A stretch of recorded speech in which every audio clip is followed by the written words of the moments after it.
Good evening, ladies and gentlemen. This is Brock Beard from LastCar.info. Welcome to a special live stream this evening. I figured I'd do a little bonus show here just because there's been so much other stuff happening even since last week here.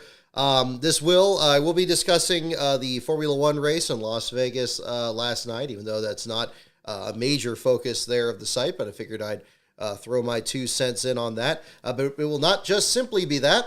What I also want to do is, of course, do updates on the release of my book, Cope, which is now coming up on its first week of release. Big thanks to everyone who's checked it out so far and everything, and I got some more updates on that, both from the Cope family and from readers, so I want to kind of go into that.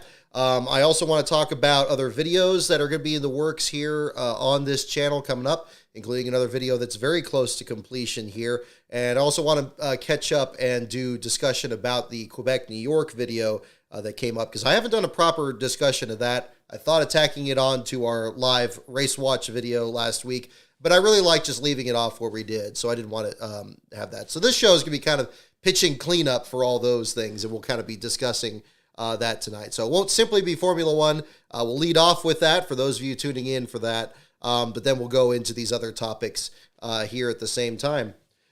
So, as I tweeted earlier in the week, Last Bro and myself, we are not longtime Formula One fans.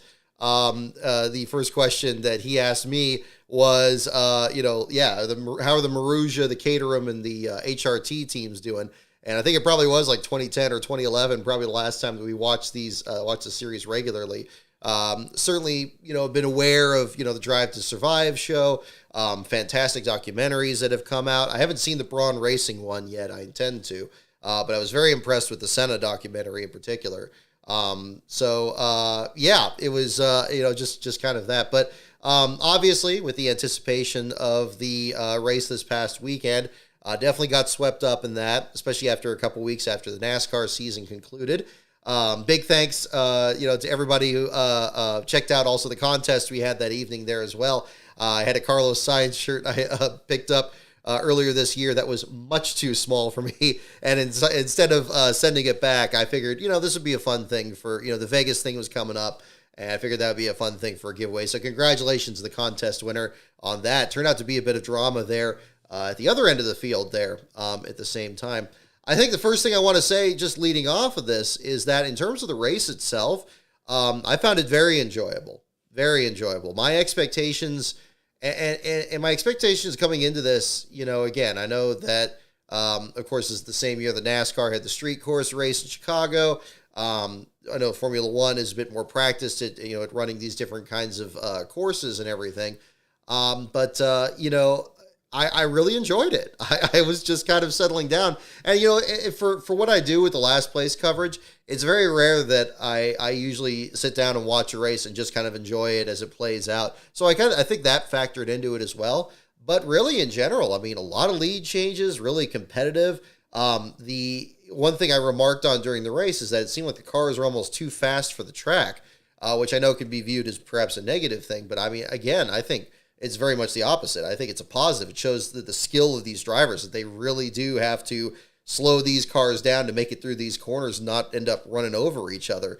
There was some contact, of course, during this, which you would expect for a prestigious race and so forth this season. I know the championship is pretty much already spoken for. When the leader has twice as many points as second place, that pretty much creates that scenario. But yeah, for somebody like me who, much more has the stock car racing background, has more limited exposure to Formula One, I still found it really enjoyable. I thought that it was a competitive race. I liked that there was a lot of drama in the qualifying. I understand the Alpine and the Williams teams are kind of on the lower end of the grid, and they seem to really be punching above their weight. I know the Williams teams kind of dropped off a little bit, but the Alpine stayed up there, which was really cool to see. You had and despite the fact that Max Verstappen has dominated and won this many races this season, to the point where, he's pretty much had this title in his back pocket, weeks ago. Still, he had to fight for it in this one. The debris that got knocked off his car, the incident with George Russell, the how intense Charles Leclerc was in the Ferrari entry there too. You could tell how much he wanted it, and trying to compete, and after winning the pole on top of it, there's just a lot of great storylines to follow, and really just condensed into all this. So yeah, I thought for all that could have happened, and everything, and all the stories, positive and negative, that were leading into this, and we'll definitely talk about that as well. Yeah, I thought it was really exciting there in general, and yeah, asking questions, Donnie. I see your questions there about the margin to victory. I mean, just down to 2 seconds. The two contest winners, I had a margin of victory be the tiebreaker, and that I think they predicted like 12 and 23 seconds, so I ended up going with the lower of the two there. But yeah, I was impressed. I expected either not much happening, or maybe there was just going to be some or some kind of track issue, kind of like what we had in the first practice on Thursday. I'm glad that was, worked out as much of a mess as that was. So within the context of the race just itself, in isolation of everything else, and again, that's a big qualifier, and we'll get into that next. I was thoroughly entertained. I thought, just as a racing fan, just as, seeing these competitors, I liked when they had the top three finishers get in the car afterwards, and you kind of see them kind of, decompress and talk to each other and stuff. I thought that was really cool. So that was interesting to see. Good to hear that the driver that was involved in the early incident, gosh, I'm stalling to try to, still brushing up the name, the McLaren driver there. Glad to hear that he was checked and released from a University Medical Center about 1 a.m. Pacific time last night. I just saw tweets about that last night, so I know they were just taking precautions. It's pretty hard hit he had at the end of that straightaway there, but glad to see there wasn't anything more serious there at the same time. But I'm glad that worked out well. Glad it was a safe race and everything. And yeah, just kind of the deal there. So then there's all the other stuff around it too. At the same time, I think that if Formula One approached this race much the way that NASCAR approached the Chicago Street Course race, it would be an even bigger success, I believe, than it already is right now. And I think for that specifically, it's in terms of the access for people that are in town.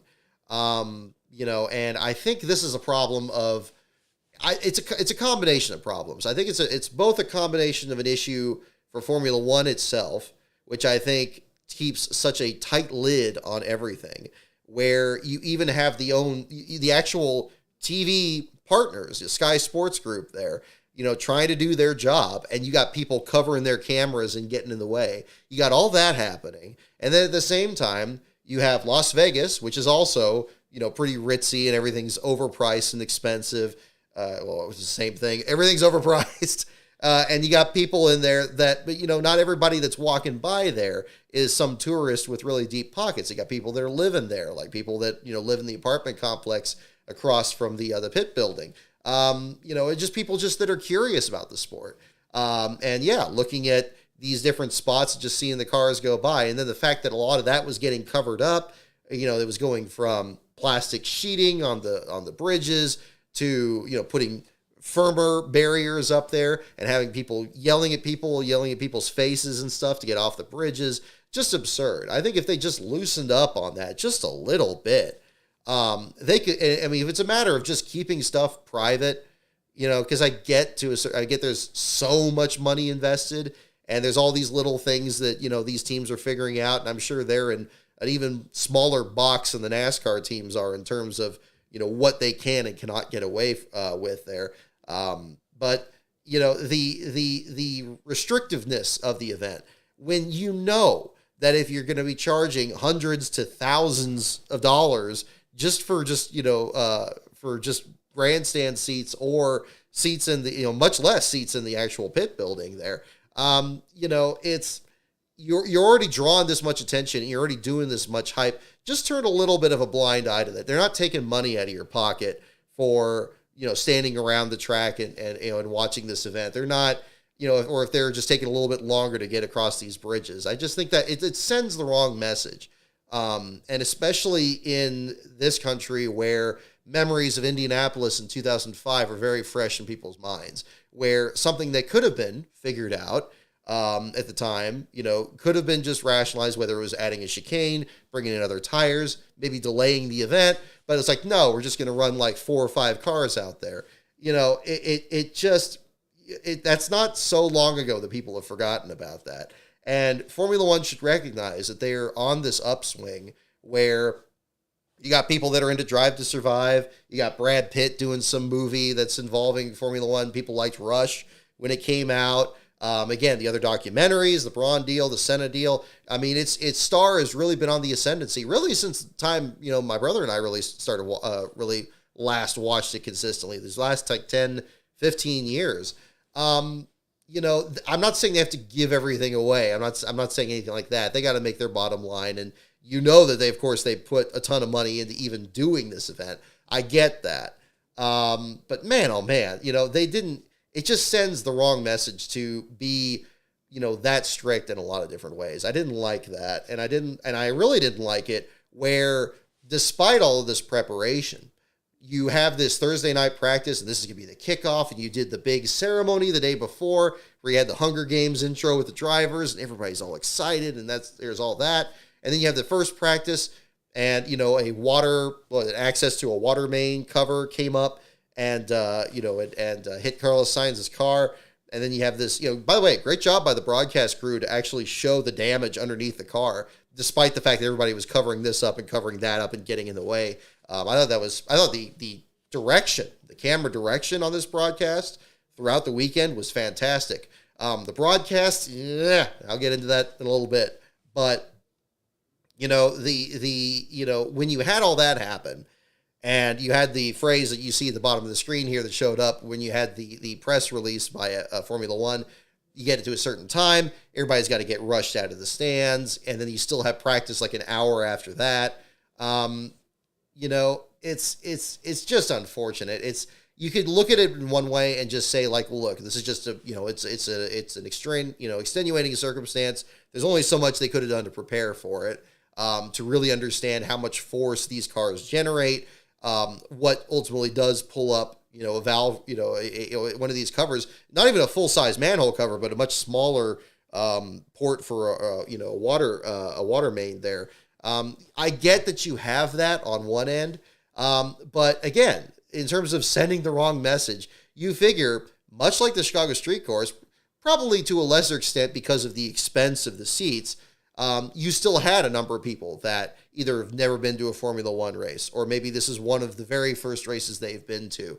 You got people that saved up just to do a ticket for practice, maybe couldn't afford tickets for the race itself. To have a situation where this comes up, and this is within the realm of possibilities that I'm not even really willing to say it's an unforeseen circumstance. I think this one, any, covers coming up or any kind of damage to the track or things not quite being ready on an inaugural event, I think is entirely foreseeable, and they should have prepared better for it. And I don't think that you could, just say, okay, well, we're going to give people a $200 gift certificate to the team store when, $200 would put like a down payment on a sweatshirt when, hats are $90 and sweatshirts like $200. It's absurd. It's just absurd. And then, to have this whole thing where it's like, oh, it's just assuming that people are upset because they're new to motor racing, you don't have to be. And even if they are, I think that's where you got to be really careful with it, because those, you want to make sure they're returning customers. I would think, but Formula One, they probably believe that they're big enough and they're in as many countries, all around the world. And, so much money is getting thrown around. They don't really have to concern themselves with other people. But, it reminds me so much of the culture behind the charter system, my favorite punching bag on the show here, that, it's like, what is the threat? What is this peculiar threat of people that can't afford to compete in your sport, or maybe can barely afford to enjoy your sport? Why? What is the big threat of those people? Does it really diminish the value of the product? when you have all these celebrities to come in. By the way, I heard this, my parents were hearing about this story too. So many celebrities, in fact, that all the airports in the Vegas area, they didn't have enough room to park all the Lear jets. Like it was that much. When you're raking in this much money for something this anticipated, regardless of how much money you put it in there, why is this so much of a threat? I'm not saying you open the gates and you just let everybody in for free. That's stupid. But when you have like a couple of vistas here, maybe a couple spots where, there's like a block or whatever, you're walking by the CVS or the souvenir store or something, and you can see some cars going by. What is the real danger to that? What is, is the person that's walking down there really going to drop hundreds or thousands of dollars on a ticket? I don't think so. And if, maybe some would, but are the majority of them are people that aren't interested in the sport, or people in Las Vegas who are already upset about all the inconveniences this event created, similar to what we saw in Chicago, but much more so, it seems, with the infrastructure it came in. It seemed like there was a whole cascade of videos complaining about, all the disruptions and the noise and people in that area. I feel for them. It's terrible. I know that I think that to some extent, you would anticipate that there would be some disruptions if you live in a place like Las Vegas where it's constantly, building this and building that. But again, it seems like there would have been a much easier. It would have been better for them to do nothing.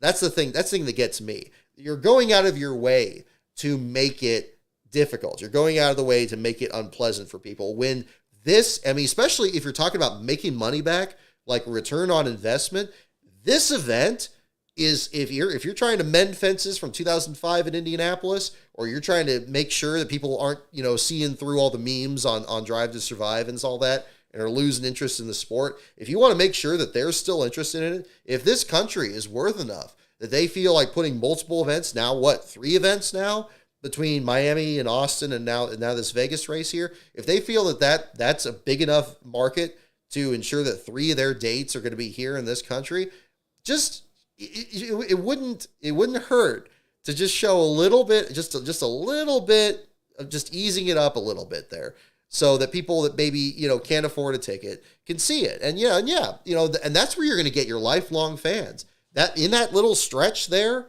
by the fence, it could be somebody that it just changes their life. Like they would never even say, it's like a kid or something like that maybe is never had any interest in racing, but then they hear these cars going by, and they see it, and that's really a big moment. That's where you can, probably a lot of us that are longtime motorsports fans can think of a moment like that.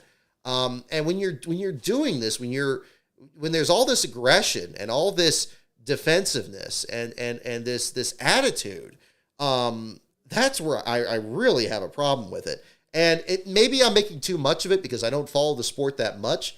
Maybe those of you guys that follow Formula One a lot closer can think of a lot more examples of this, or maybe examples where they, it wasn't quite this lockdown, but this was a major event. So major, in fact, that, I think it's kind of overshadowed the Abu Dhabi Grand Prix. I was just watching FP1's comedy review, and he kind of treated it as like, oh, this was the season finale. And it may as well have been for all the hype that was around it. So this is, that's where I really didn't like it. And I'm not saying that everything, again, don't, you don't have to fling the gates open and make it free access for everyone. That's not the case. But they should have a lot of drivers doing autograph sessions. They should have a lot of things that are publicly visible for people in the area. And the thing with the guys on the bridges, I want to address this in particular. So, there was a discussion about this being about safety on the pedestrian bridges, that they didn't want anybody to stand around there. And I think that there's probably, as much as I would begrudge this, there's probably some truth to that. I don't think that was just a cover up to say, oh, we're trying to make sure that there aren't people just trying to watch the race for free, and so we're making it harder for them. I think that was one part of it. But, the other aspect of it there is, you don't want to have a whole lot of people crammed on a bridge. Maybe the weight limit of the bridge is X, and they said like, well, okay, it could fit this many people on there, but if that many people were on there, maybe the bridge wouldn't be strong enough. I don't know how much of this was permanent or temporary structures. That's a whole other thing to look at. The other thing too is they got to make sure foot traffic goes back and forth. There's ways to do that though.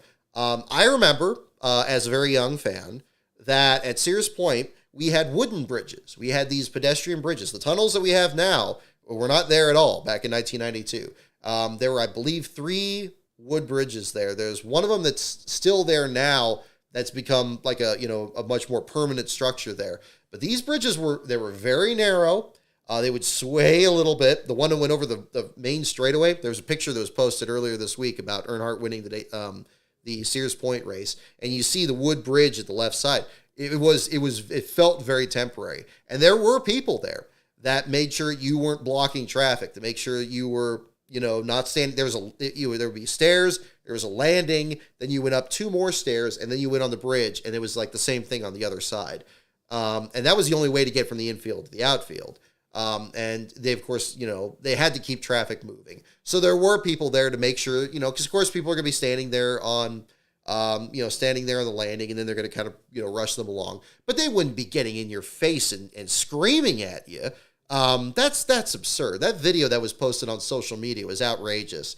That attitude on top of, blocking out that view and everything, that's ridiculous. So, and that goes way beyond the nature of, if it was, making sure you have a path people can go in and out of. That bridge was so much wider than the one at Sears Point was. So much steadier too. You could, it wasn't something like ours. You would want to make sure there were people that were moving in and out. But even those people, and I remember this as a kid, it stuck with me. They were firm, but they weren't rude. They weren't going to be like, oh, you have to keep going.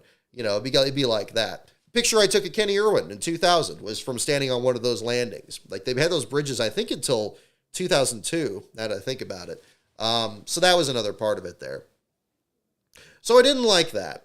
And that's a problem, because I think, again, if they just did nothing, I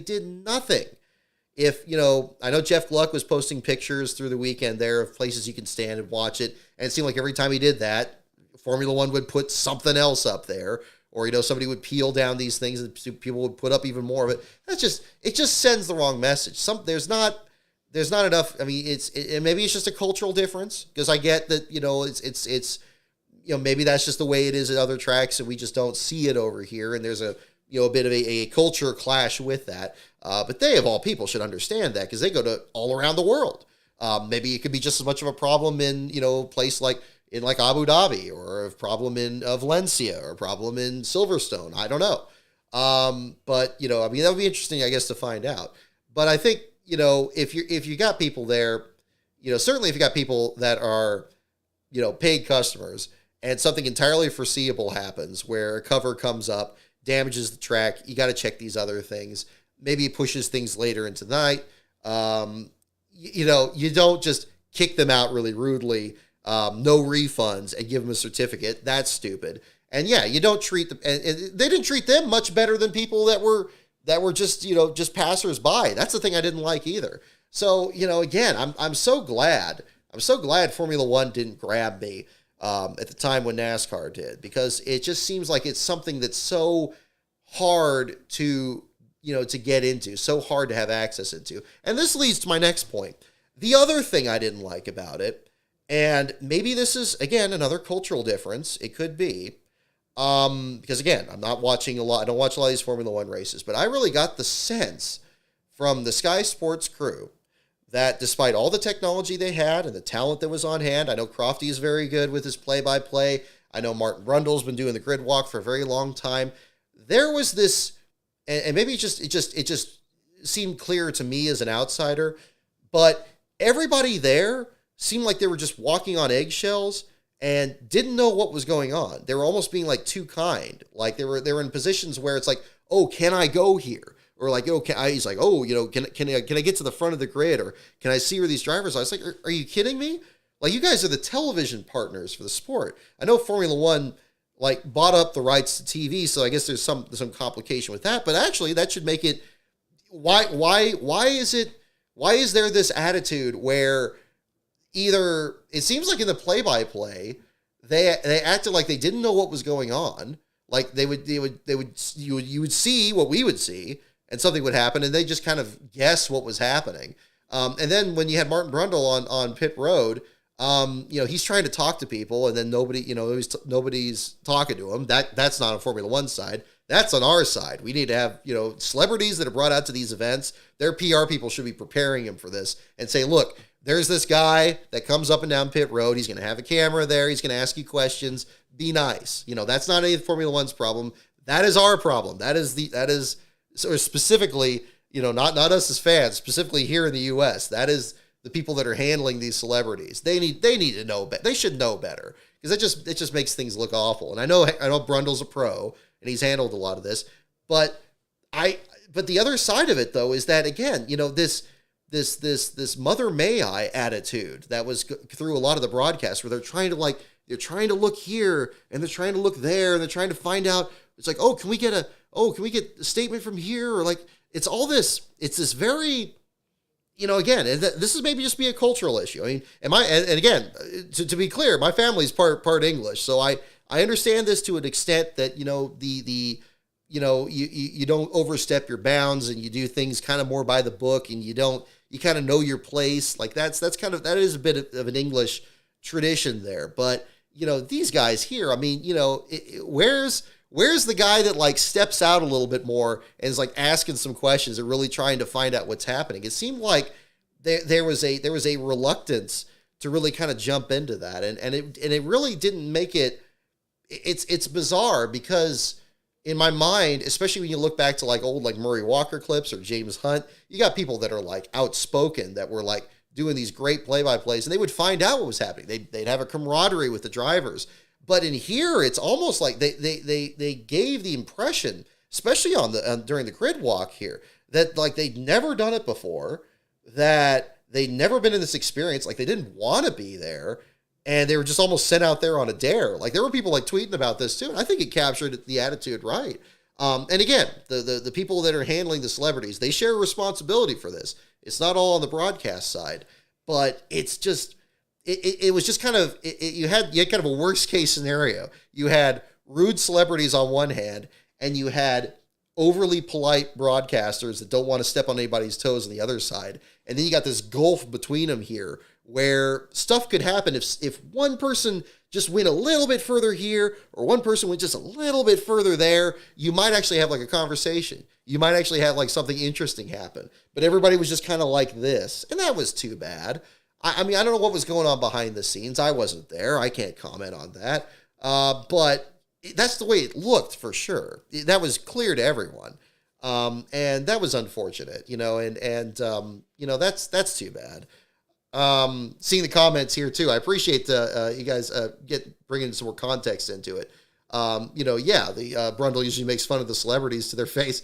From what I've seen, I have seen some of those clips, Sean, where it seems like he only does it when somebody's like rude to him, and that's his response to it there. And that's fun. I get it. And, a lot of these celebrities, they're used to, preferential treatment. I don't have any problem with them getting knocked down a peg. A lot of times, it's just absurd.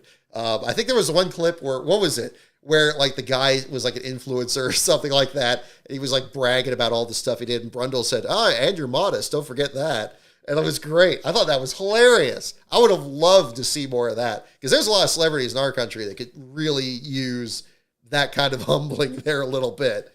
But it's just, that was kind of the problem. I sensed this gulf that was between it there. And I guess it wasn't really as much of a problem, the play-by-play, but I did feel like Crofty and the group there, like they didn't know much more than we did. It really felt like. I expected them to have all this inside information, or they would send Ted Kravitz in there to find out what was going on, or stuff like that. And I like that we would actually see cars go behind the wall when they fell out. That was cool.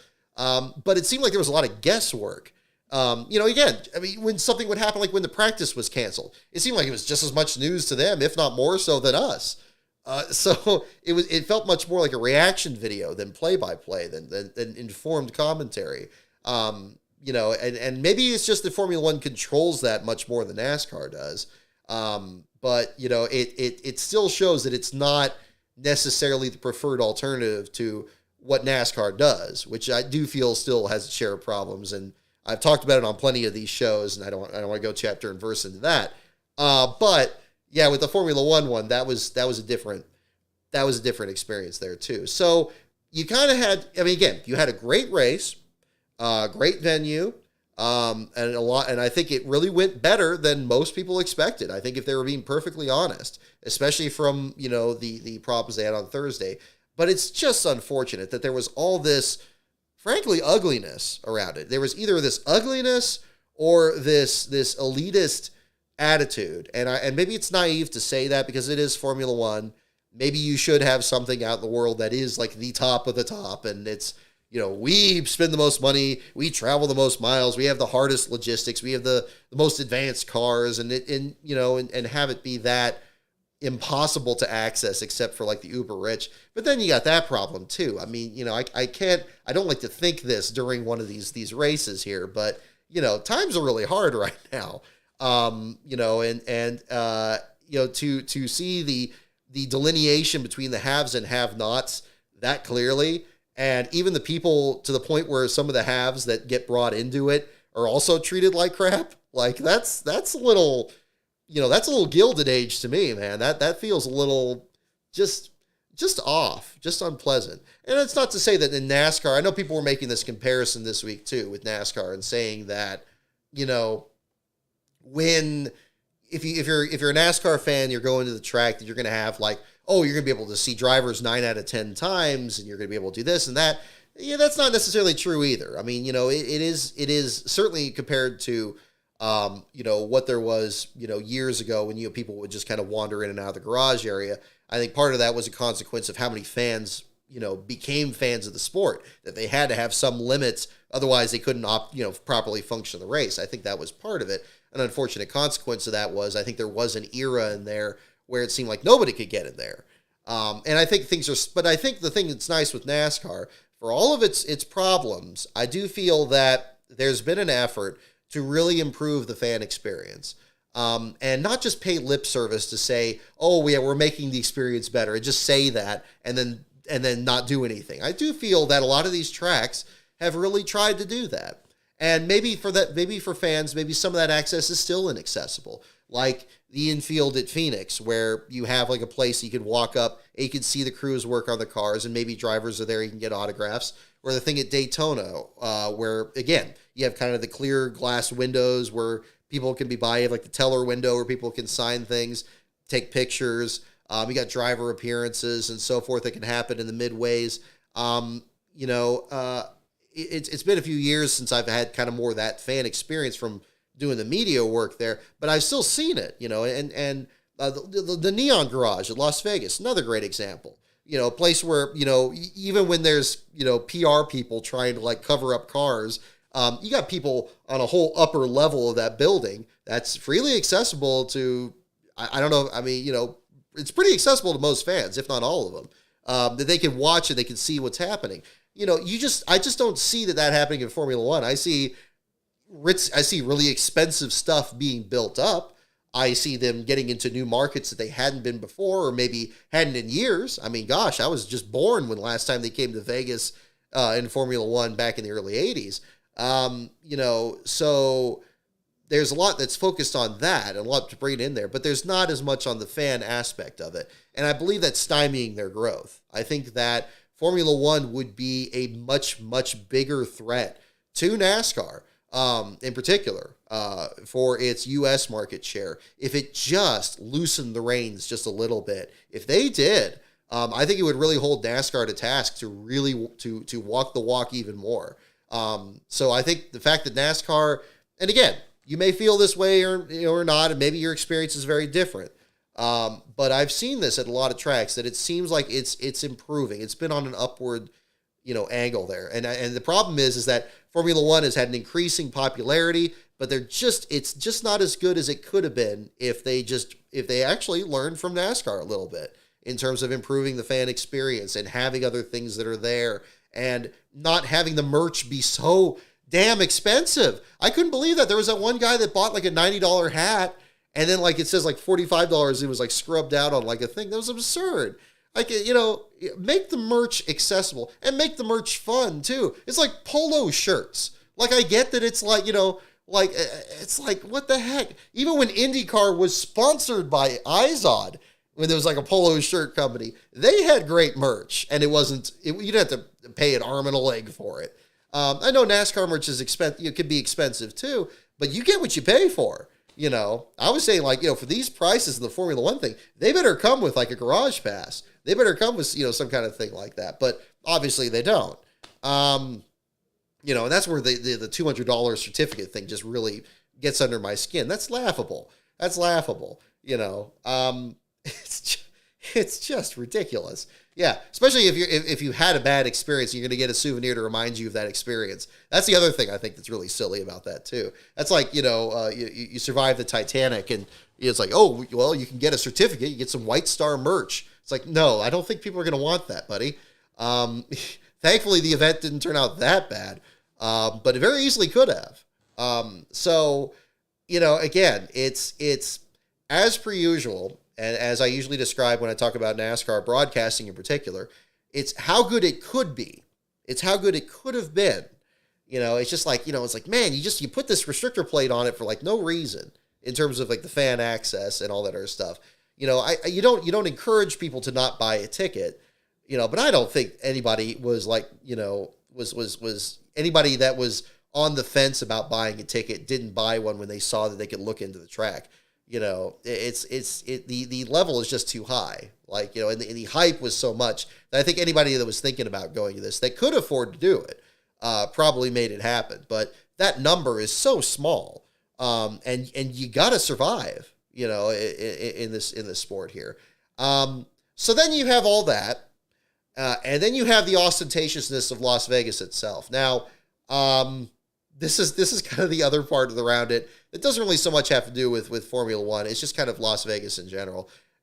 I've covered the Las Vegas Cup race here the last couple of years. And I think, frankly, the track itself is fantastic. I think it's one of my favorites to go to, as much as Sears Point is my home track. And I love going there, and it always feels like home.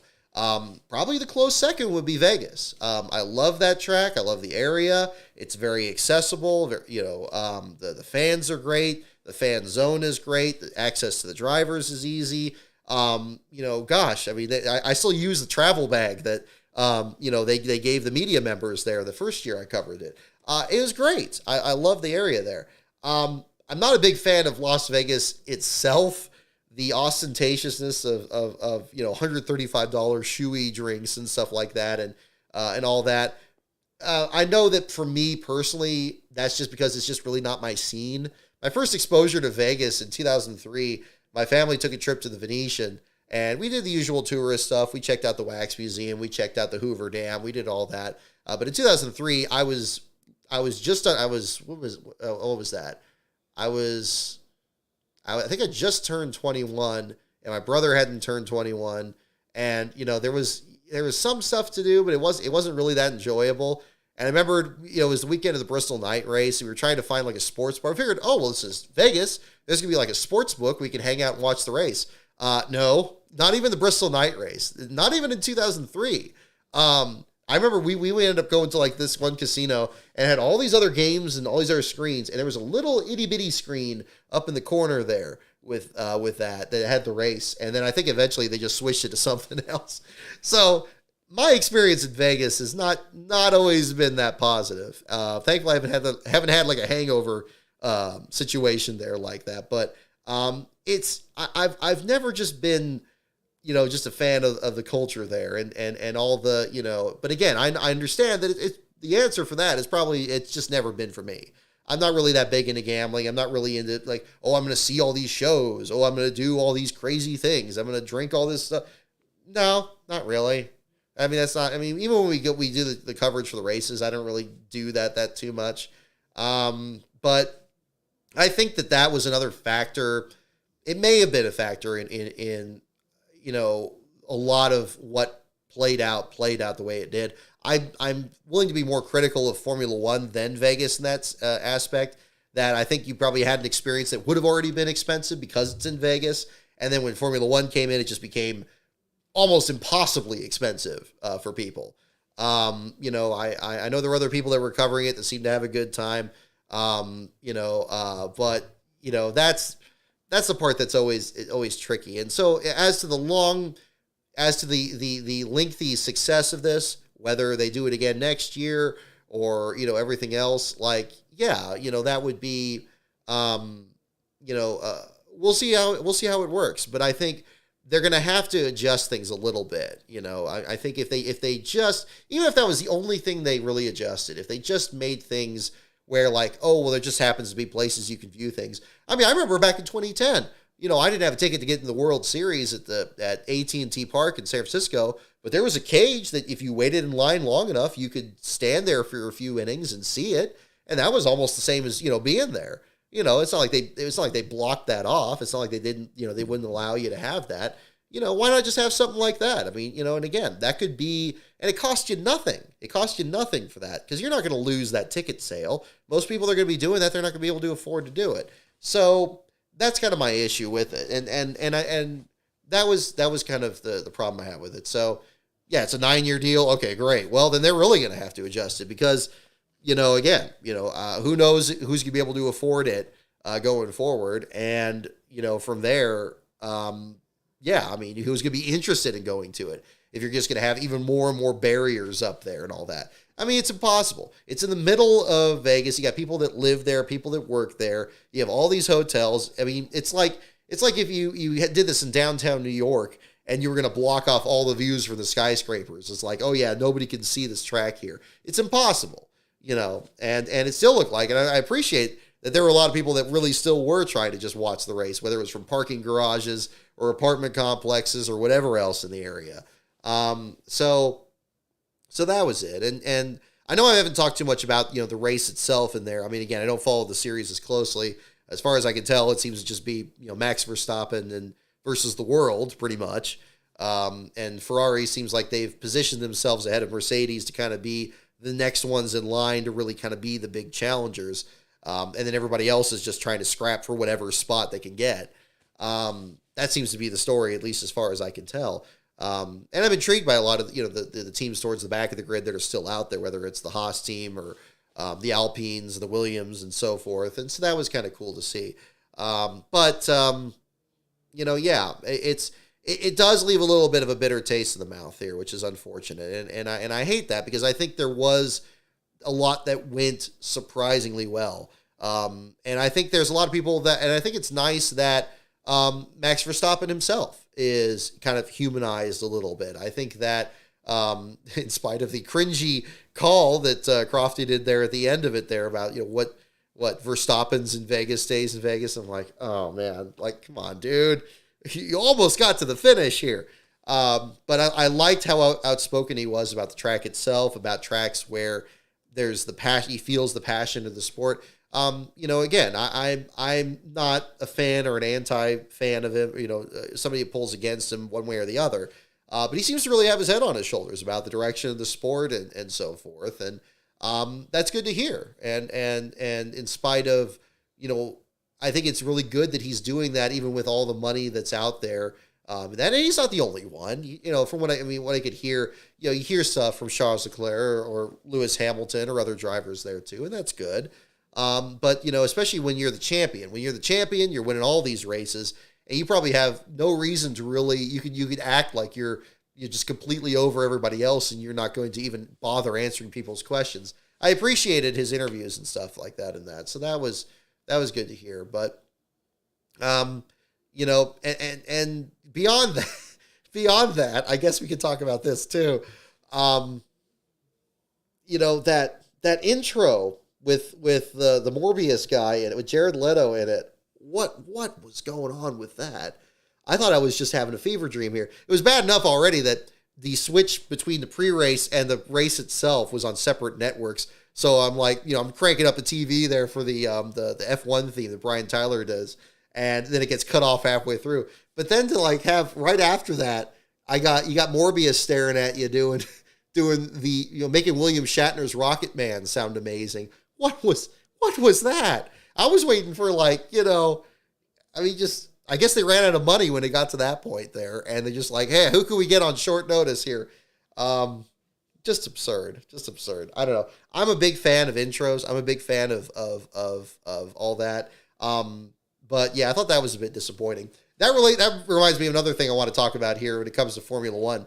I am willing to say, and even though I don't have a full, this may be a hot take here, as to the sport, and I know it's not maybe the most informed take out there. I honestly believe a big reason for Formula One's improvement and their success is like 100%, like probably entirely that theme song, the Brian Tyler theme song. Formula One has had a long and storied history of having like epic intros, whether it was that solo from The Chain by Fleetwood Mac years ago, or the other intros that have come, in years since then. But that theme song, the fact that, and how many times it was played, whether it was during the driver intros, during the starting grid, during, everything else from the weekend, during the fountain display at the end of it. That was, I think that theme song is almost single-handedly the reason Formula One has become more popular. Single-handedly. More than Drive to Survive, more than the ascendancy of Lewis Hamilton, more than what happened in 2021 between Hamilton and Verstappen. More than any of that, I believe that theme song has single-handedly improved the status of that sport. Which is why I think that, again, this is where I think NASCAR really needs to get their stuff together. That lame woohoo song that NBC uses sucks, and they need to replace it. We've had the declining quality in the NASCAR side of it. And I know I'm singling out NBC in this, but they did it. They did Bring It Back to Sunshine, which was fine, which was, they had it where Blake Shelton said the different track names. They involved the drivers in it. It's hokey and it's silly, but so is, Waiting All Day for Sunday Night. And everybody loves that. So that was fine. And then they did The Well, which was okay. It has a pretty good groove to it, but it's the blues. It's R&B. The blues doesn't get you hyped for sports. It's just kind of, and it's decent. And I like that the guy seems like he's a cool guy, and it's kind of, it's fun to listen to. Lastbro really likes it, but I think he's just trolling me when he says that. But it's not as good as Bring It Back to Sunshine. It doesn't get you fired up. And then you got this, whatever they played this year, it just sucks. It's terrible.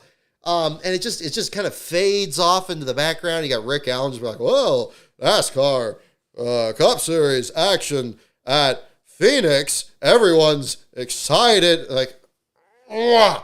If we had like a Brian Tyler theme where, you see like, the American flag or something pop up at the beginning. You got people around the country, like I was the other night, cranking it up when they play the song. You hear those three notes, that bop, bop, bop. And it's like, oh man, crank it up. They're doing the thing. They're doing the thing where they show all the drivers. This is going to be great.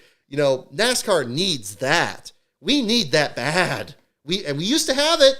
We had the Speed World theme. We had an embarrassment of riches. We had it where we have multiple networks and all of them had it. I already did a video on this back in 2019.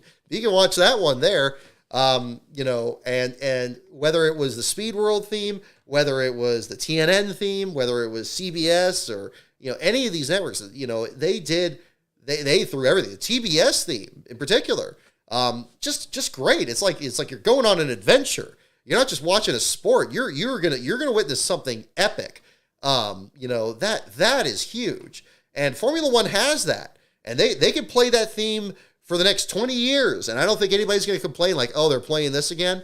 Like, I'm tired of the ones that Speed Channel plays. I'm tired of the ones that these other ones do. But man, oh man, that theme song is just incredible. And it's great that they got somebody that's a big Formula One fan, as Brian Tyler is, and the production that he put in there, and having the sounds of the cars mixed into it, which you should do. And it seems like the sport kind of embraced that into their graphics package, which is cool. NASCAR needs that bad. Oh, we need that more than anything. And I don't know if it's just the split in the networks between Fox and NBC, and I'm seeing mentions in the comments here too. I mean, yeah, we had the NASCAR theme song, Irvin, you're very right to point that out. Yeah, that was pretty good. Something to that level, but maybe again, it has to be something new. It can't be something in the past. Fox brought back the Fox NASCAR theme, but that's been too long now. That's been back in like 2001. They finally brought it back, but it's not fresh anymore. It doesn't have the same effect. It's too easy to tune out. And the broadcast hasn't risen to that level again. It just makes you remember the way the broadcast used to be. what you need is you need something that gets you excited for right now. SRX does this better. I think the problem when they did they brought out the brand new thing, Zayd Wolf's song there, like that one there, fantastic. Like that one reminds me perfectly of just like, that when they were trying to like get people into this series that had no identity and trying to build its brand. I thought that was great. I had to find that track immediately. And I play that a lot. I imagine in my mind, of like what that would sound like if you played that for championship weekend and you played that and then it would finish like when you showed the crowd and you hyped up the different drivers that were going for the championship four. It wouldn't be that difficult.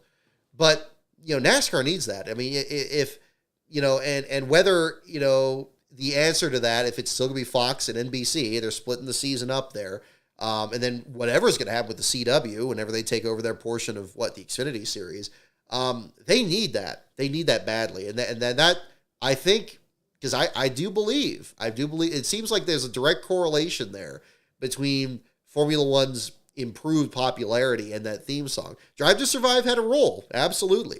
But I think it wouldn't have nearly the effect. It's like when you watch Star Wars. Imagine if you did Star Wars and you didn't have the John Williams soundtrack. I think there's a Family Guy sketch that did that, where they had Danny Elfman do it instead, and it sucked. It's like, okay, well, yeah, you gotta have the right music, and it's hard to do because you don't know what's the right music until you hear it, and then when you hear it, then there's not that effort being put into it. I'll tell you what, if I was in charge, that's where I'd start. I'd start with that, and then I'd go from the camera direction and the play-by-play and everything else from there. But it's got to have that theme song, because you can, when you're the play-by-play guy, when you're the first voice that comes in after that, you better grab that thing by the neck and ride it.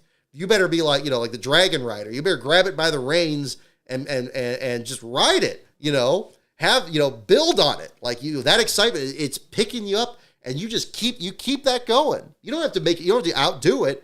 But just be there. I always think about that when I did the starting grid music. I see so many people that do videos where, they're doing narrations, and I get in some cases, you're recording something, maybe you got somebody in the next room, so you got to keep your voice down and all that other stuff. But if you're going to try to do like the Howard Cosell thing or something like that, you got to bring it out, bring it all out. And when you hear the music strike up, you should be you should be one with that. You should be like bringing that. This is why I think that the music they play today in the broadcast isn't very good, because it just kind of fades off, and then and then you're down here. It should be up here, and then this is where, I mean, again, don't get your minds in the gutter when you're talking about writing something here, but that's what I mean. You got to be like on it. You got to match it and be like right there. It's like when you hear the ESPN Speed World theme, and you would hear those four letters that Bob Jenkins did. He would hit it right at the note there. ESPN, boom, right into it there.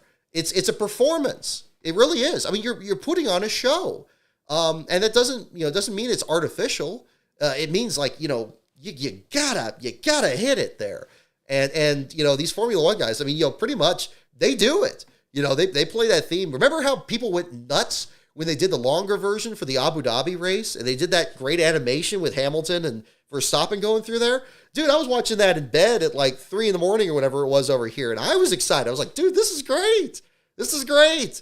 Like, this is like, everybody just loves watching. I mean, and of course, everybody, anytime somebody posts it, I'm sure Formula One's taking it back down again, but that was epic.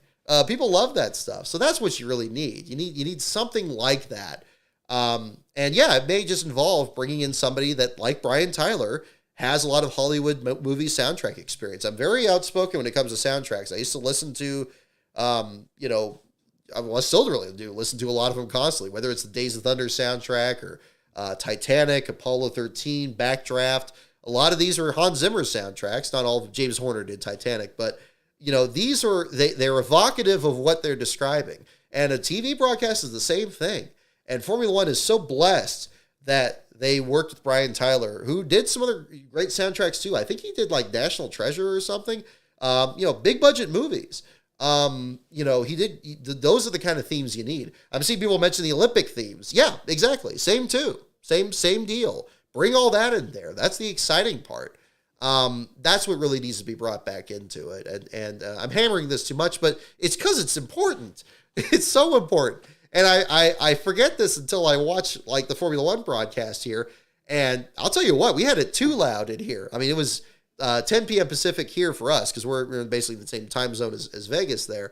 But yeah, we were suitably excited. We were excited to see whatever this was going to be, whether it was going to be a 20-car pileup in turn one, or if they were going to it was going to be Verstappen leading the whole thing, green to checkers. We were ready because that's the other thing the music has to do. It's got to get you.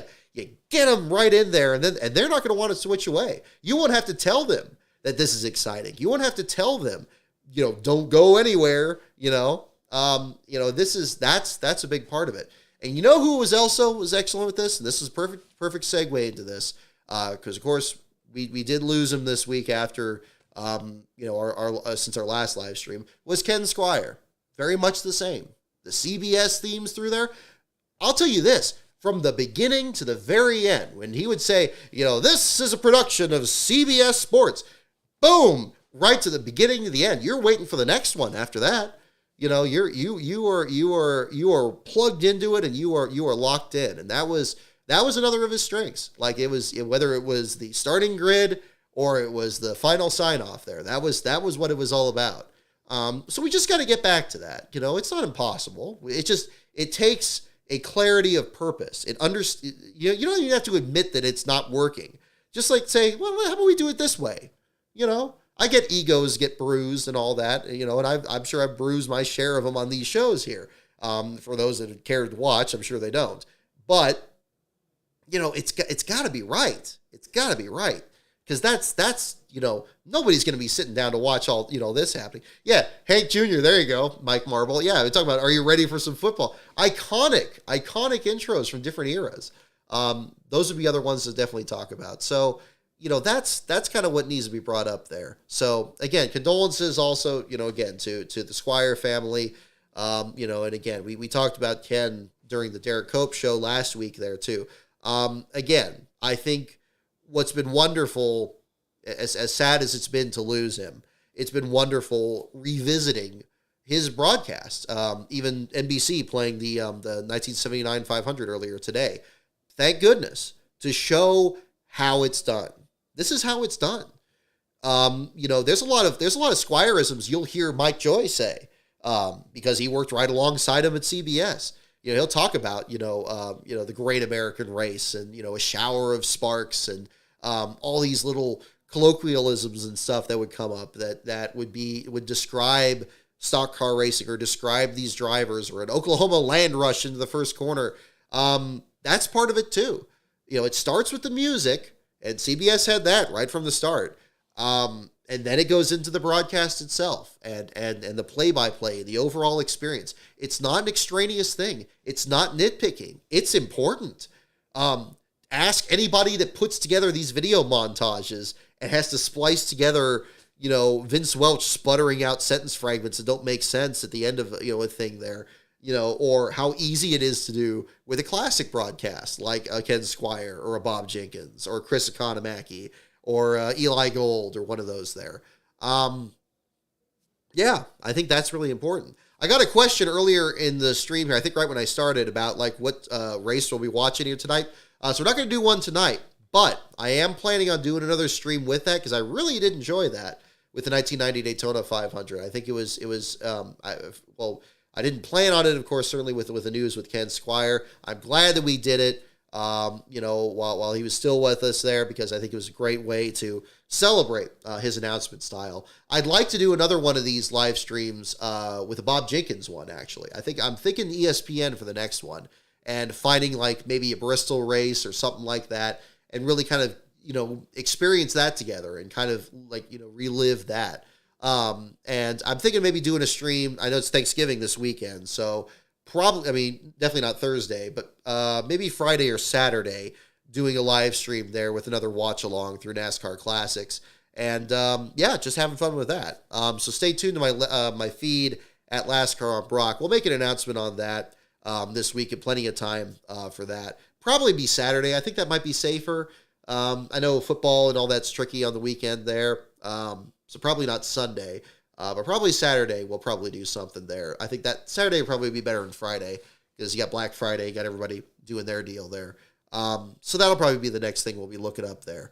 But yeah, I am planning on doing some more classic race watch-alongs this offseason. I think that would be fun if you guys are interested in checking it out. Thank you so much, everyone, that tuned in on that show, too. I think we had 110 people in here on a Tuesday afternoon with the final laps of it. Unbelievable. I had no idea we were going to get that many people in here, so that was really cool. That really means a lot. So thank you so much, everyone, that tuned in on that one. This is not the end of the show, by the way. I do have some a little bit of something for show and tell, and I also want to talk about the Cope book some more, and I want to talk about the videos some more. But that's pretty much just what I have to say on the Formula One side of things here. Before we transition, I saw a couple super chats. Thank you so much for sending those. You guys absolutely don't have to, but I do appreciate it. Let me make sure I get those read off here at the same time. Irvin Alvarado, first of all, thank you for your super chat here. Let me make sure I read yours. NASCAR should ask Hans Zimmer for an orchestra NASCAR theme. He did the score for Major League Soccer anthem, and every time players come out to pitch, it makes me feel like I'm going to battle. Perfect example. I didn't know he did MLS's theme, so I'm going to have to look that one up. Fantastic. Yes, Hans Zimmer. I mean, wouldn't it be great if you had the guy who did the Days of Thunder soundtrack do, a new NASCAR theme? Somebody like that, yeah. Somebody, if not him, somebody with the same experience. There's so many of them out there, and when's the last time you've really seen a movie with a soundtrack that you remember? It seems like that's so rare these days. I know I've touched on movies here a little bit before, but yeah, something like that. And, again, I know the NASCAR on Fox theme is cool. I know that the NASCAR Thunder theme from 2004, the Nextel Cup Series, is good. But yeah, I think starting over with somebody like you're mentioning there, Irvin, somebody with a movie experience. That's what you have to do these days. Everything is like, I know there's people that are decrying the concept of like everything becoming content. I think the way to elevate that, to avoid things just being treated that way, is the quality. You bring in things that not necessarily everybody is able to do. And one of those things is, bringing in professional musicians, bringing in people that can actually compose incredible theme songs. And I think for this, I think people have gained an appreciation again for the lost art of introductions. There's a lot of documentaries I've seen where the opening theme of it is something pulled up. I saw one on 9/11. I saw one on the Challenger explosion that were both had tremendous openings that really captured the emotion of the subject matter. Very heavy subject matter there. So certainly for if there's that level of commitment to that, we should certainly be able to do that for something in the sports world too. We've had it in the past, but it's got to be new. It can't be the old. We got to do something new. It can't be what's happened in the past. And maybe it is something that captures more the changing demographics of it. I'm not saying it has to be country music. I'm not saying it has to be, it may be something where, it's like, I don't know, a dubstep thing or whatever. I don't know what the kids are into. Look at all the white hair in my beard. I don't know what kids listen to these days. Skibbity Toilet or something. Find something out that people are going to like. Something that captures, it needs to be fresh. It needs to be, it needs to be now. It needs to be something like that. But I think the compromise is, somebody that's into doing movie soundtracks can kind of figure something out there, like something like that would be a lot of fun, and something that people are going to want to listen to, or listen to in their cars and not mind when it gets played as the intro and the starting grid and the trophy celebration victory lane and maybe the end credits. It's got to be that good. Something that and what NASCAR has done lately, and their broadcast partners specifically, it hasn't been to that level. And I think we can all pretty much agree on that. I hope we can, because that's going to be the first step. So that's the other part of it. But thank you for mentioning that, Irvin. I think that's a very good point on that. Beast of Metal, thank you for your super chat as well. NASCAR and NBC should use Face to the Floor by Chevelle for 2024's intro, a song whose lyrics in no way, shape, or form discuss Ponzi-nomics. I'll have to take your word for it on that. I guess I can't play it on the show here because I'll probably get a copyright strike. I've already had enough issues with that with my older videos. But I'll have to look that up. Thank you for the recommendation there, Beast of Metal. I'll have to figure that out on that too. But yeah. Oh, they wouldn't let you type scheme. Oh, that's interesting. I didn't. Who cares? That's weird. Interesting. But I guess there's a different part of that too. But again, I do appreciate that as well. Very good points. Very good points at the same time too.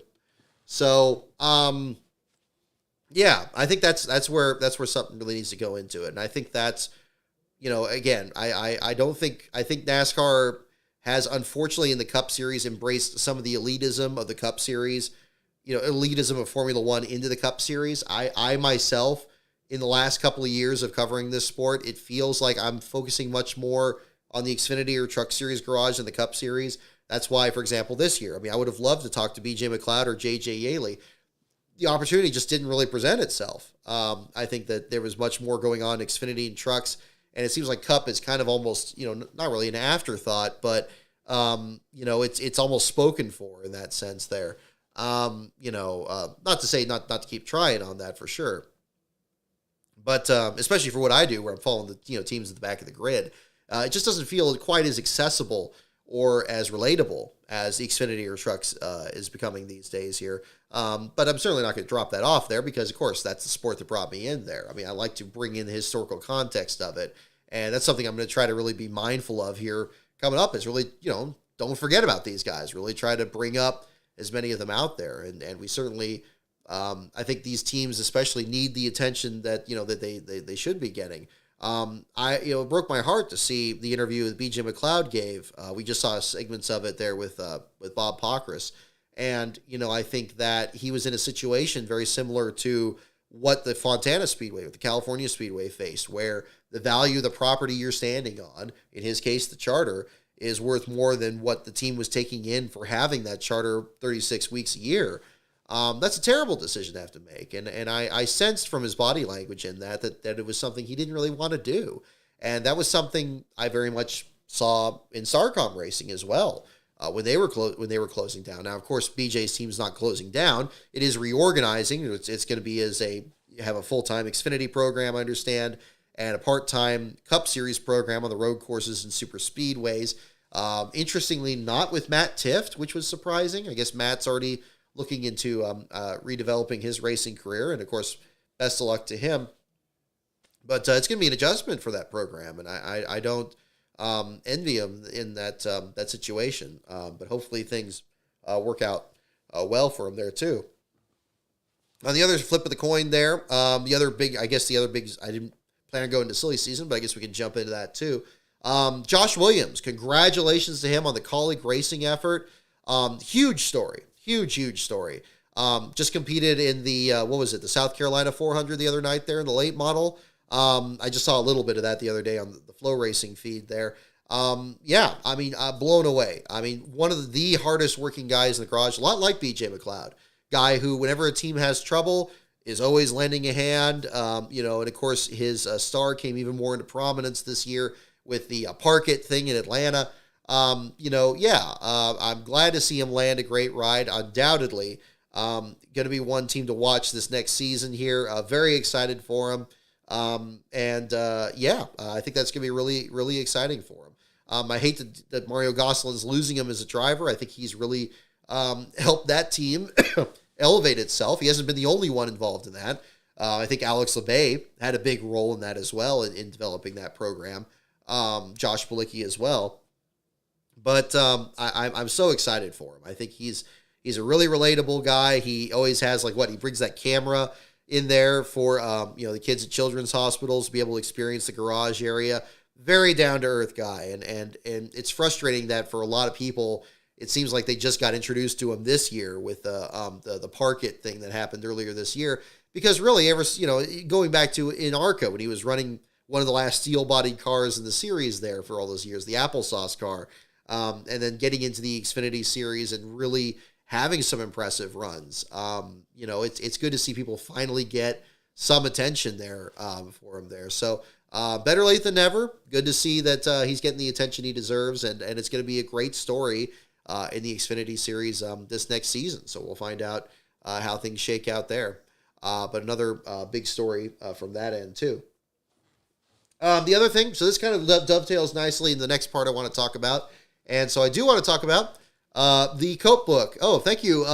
Seeing your comment there, Wayne. Thank you. I'm glad you got your copy. So yes, Once again, Cope, the biography of Derek Cope, did go into print last week on November 14th. The 5-year anniversary that Fallout 76 went into development.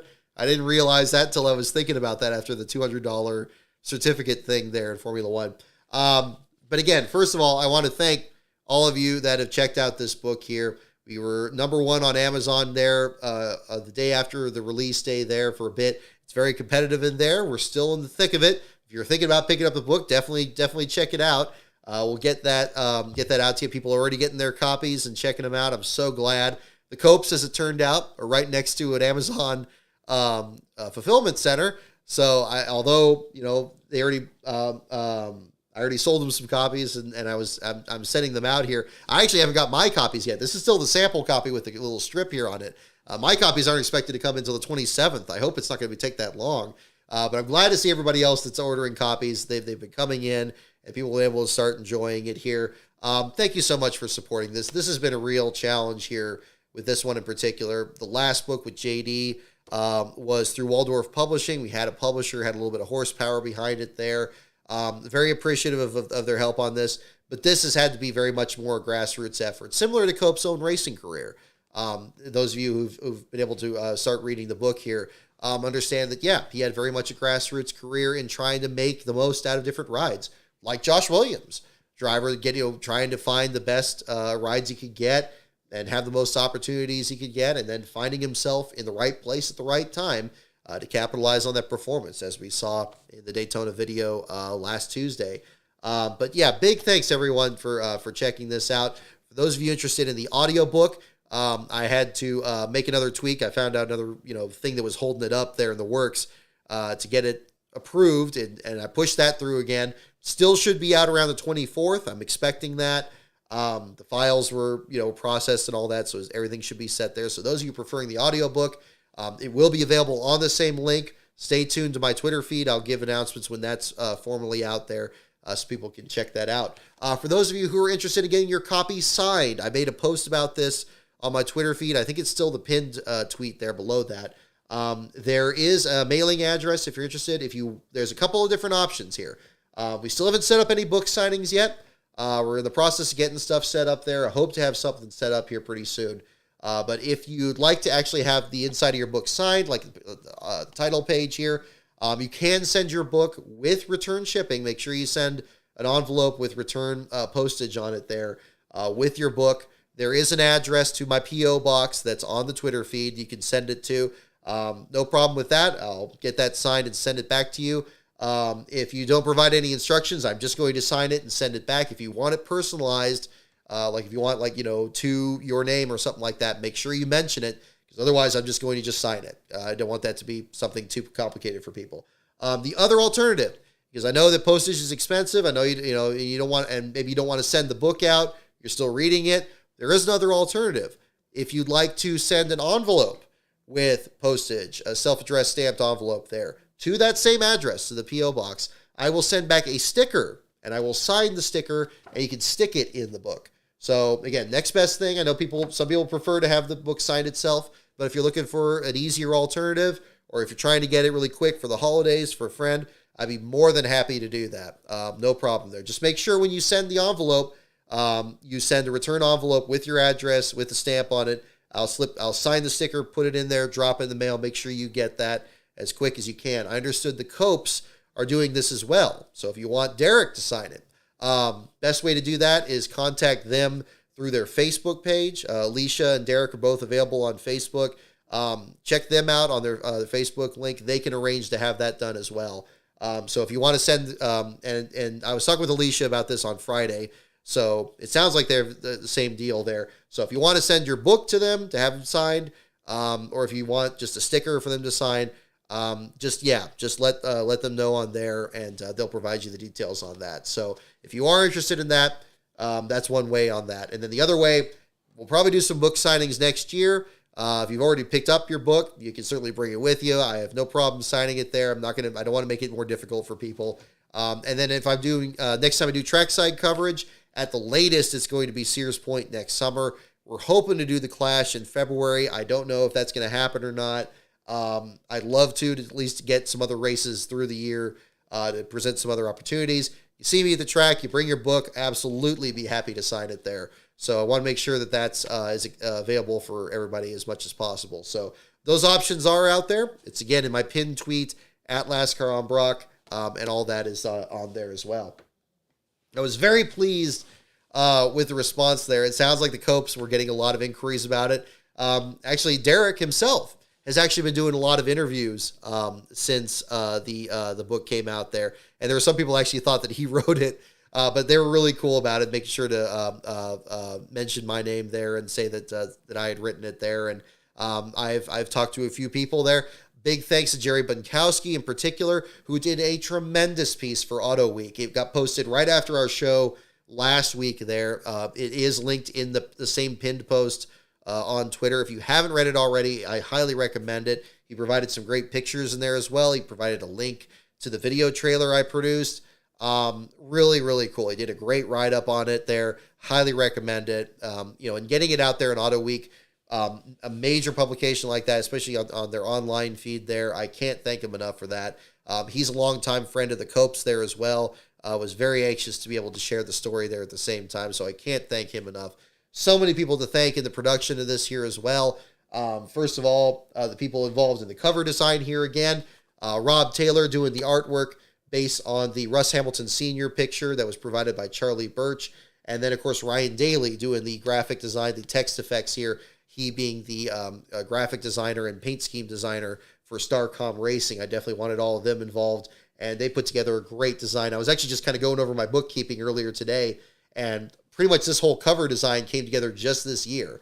I was talking with Rob. I think we just finished Rob's contract in January and getting the graphics there with Ryan and so forth through the summer, making sure to pick the right picture that Derek had selected from that.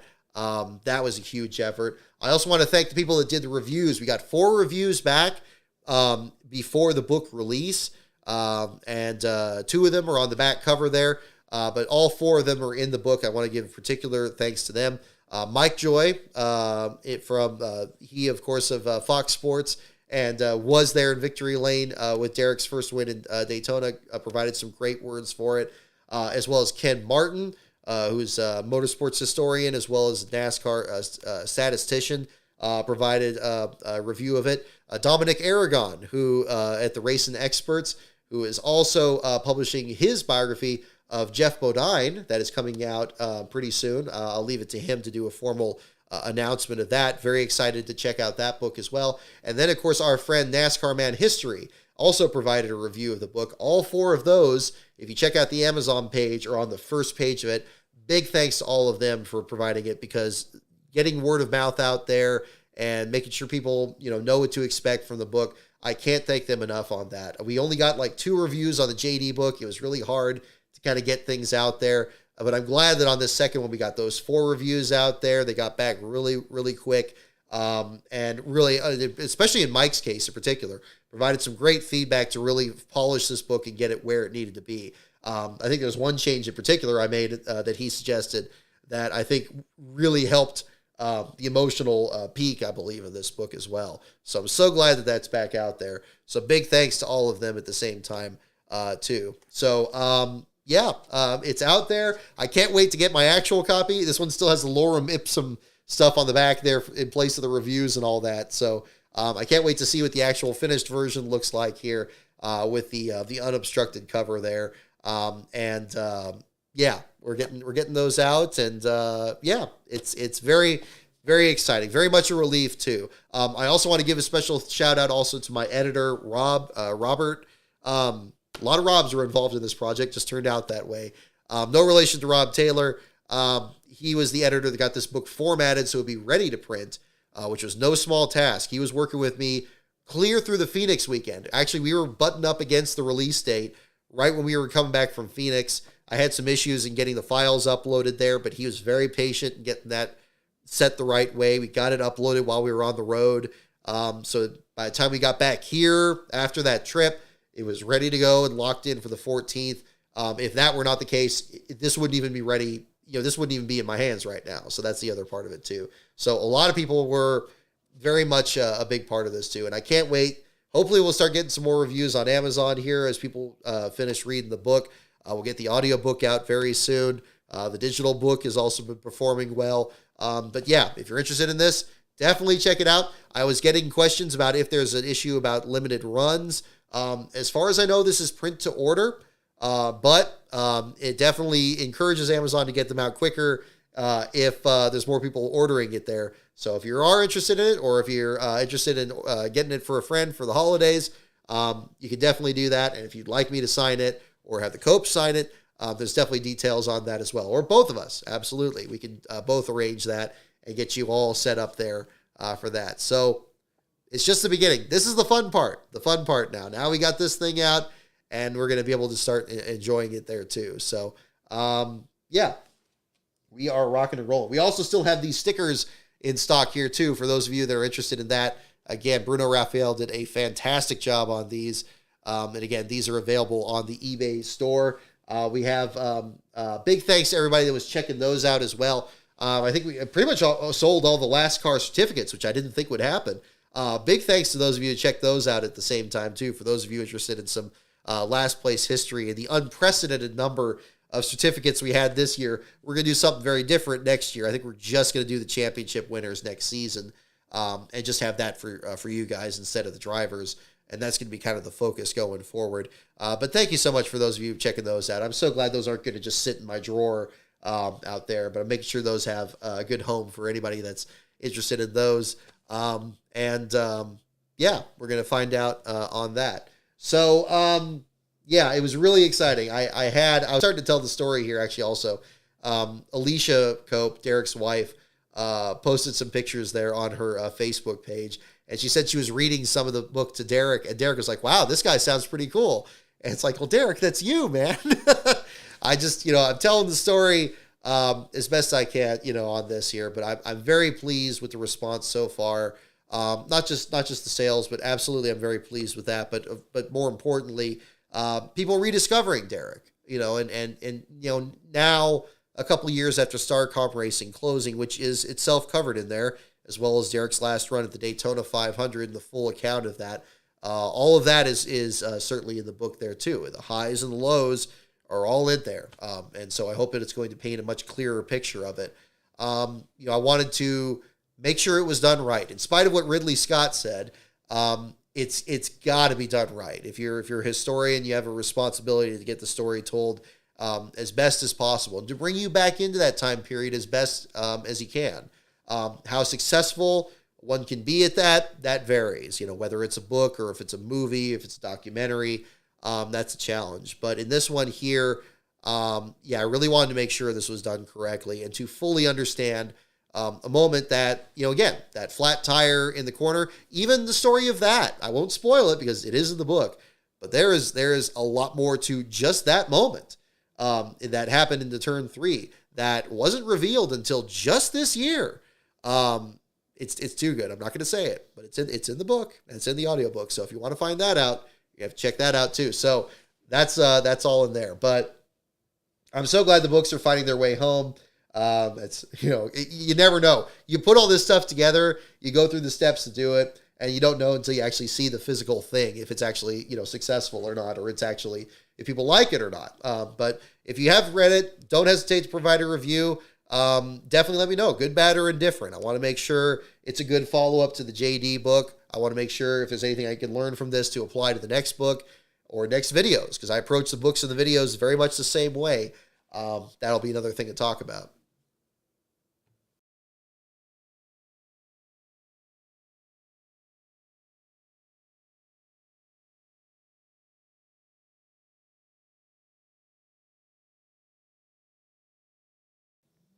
Sorry, I was getting parched there. Actually, we're already an hour and a half. My goodness, we already have a pretty big show for tonight. So this kind of leads into my show and tell. Just a little something here. I picked this up on the internet last summer, and I wanted to show it here. I don't think I showed it on the show last week.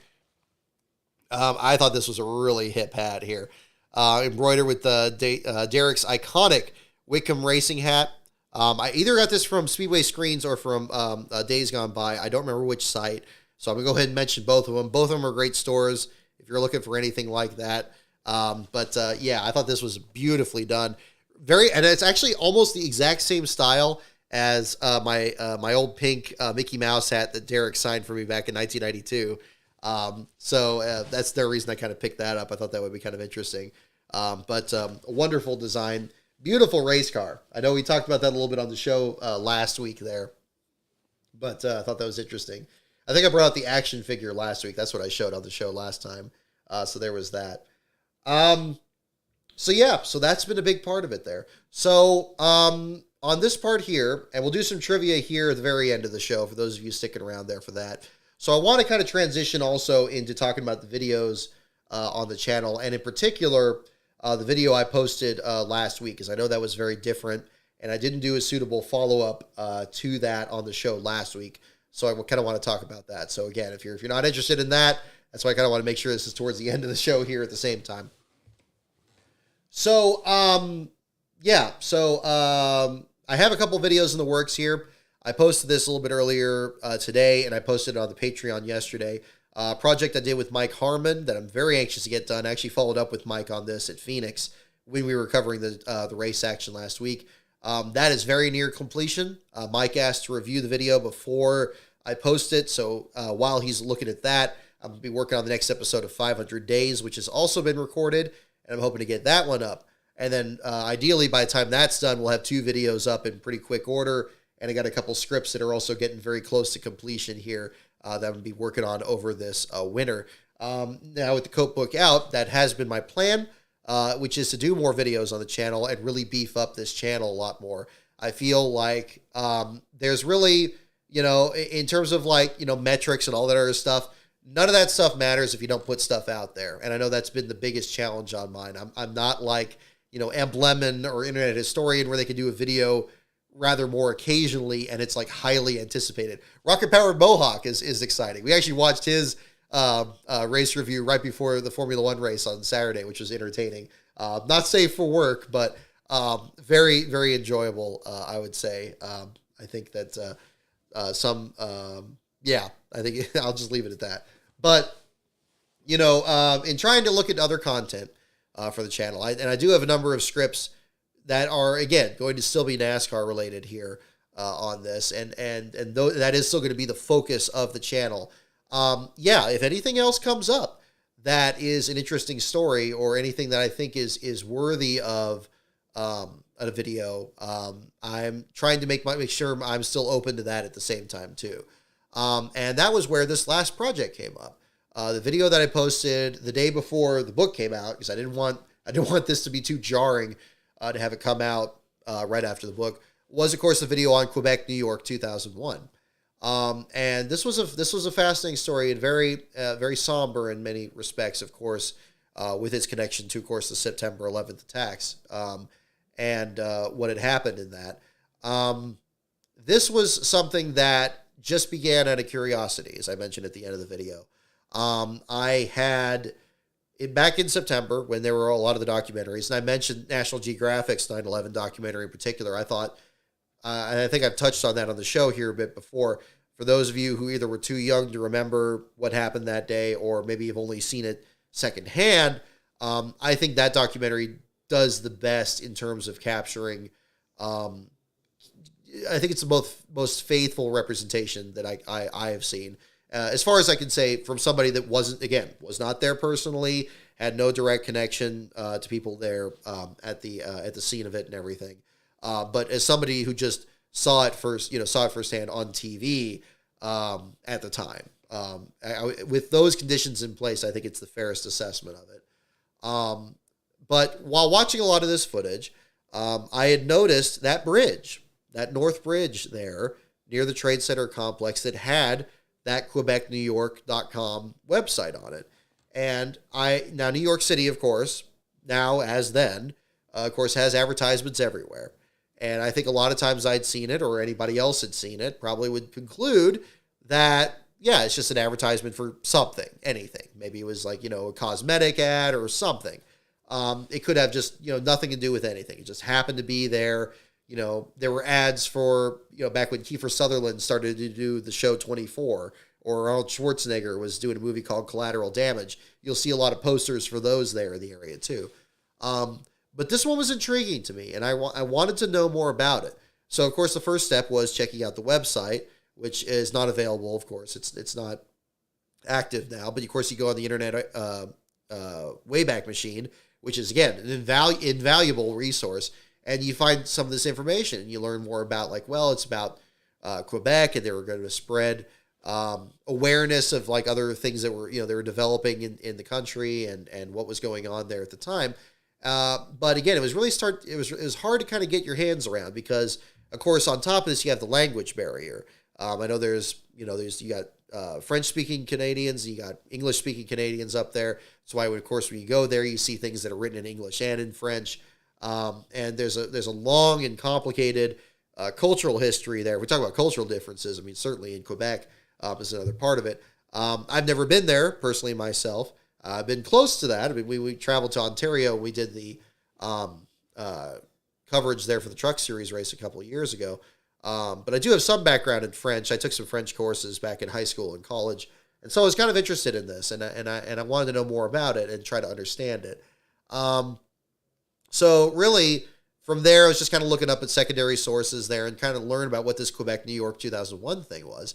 And then it brought up that it was really an exposition, and kind of, and that term I figured was going to be kind of confusing for people too, because as separate from a convention, it seems like the difference is that a convention, like we went to like this Lego convention earlier this year. It's kind of like if you have an interest and you're bringing a lot of people that already have that interest together to kind of share, enjoyment of that interest.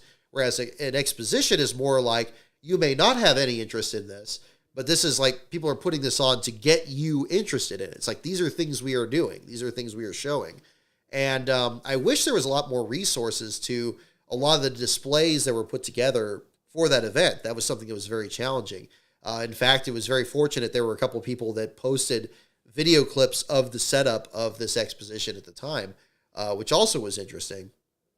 And then I think what was a key moment was the video that showed them putting up that banner on September 10th, which was like really the first, like, oh my goodness, this is like, not only was this like, something that was going on there, but it was going on right there. These people were very much in the center of the danger zone. They were like right in an area where they could have very easily been victims of what happened that day. And thankfully they weren't.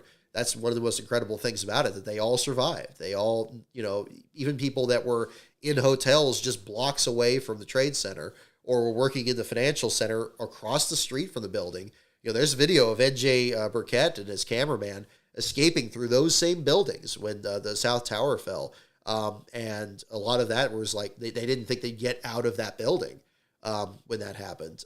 It's a very harrowing story in a lot of respects there too. So, and what was really strange, and again, I started doing this in September. Of course, you already had all the documentaries and the footage was already circulating a lot more, as it does every year, of course. You start seeing bits of it. Like they would describe these mannequins, or they describe these displays, or the blue banners, or the logos, and you start seeing them in places like they're on the bridge, or they're in the World Financial Center.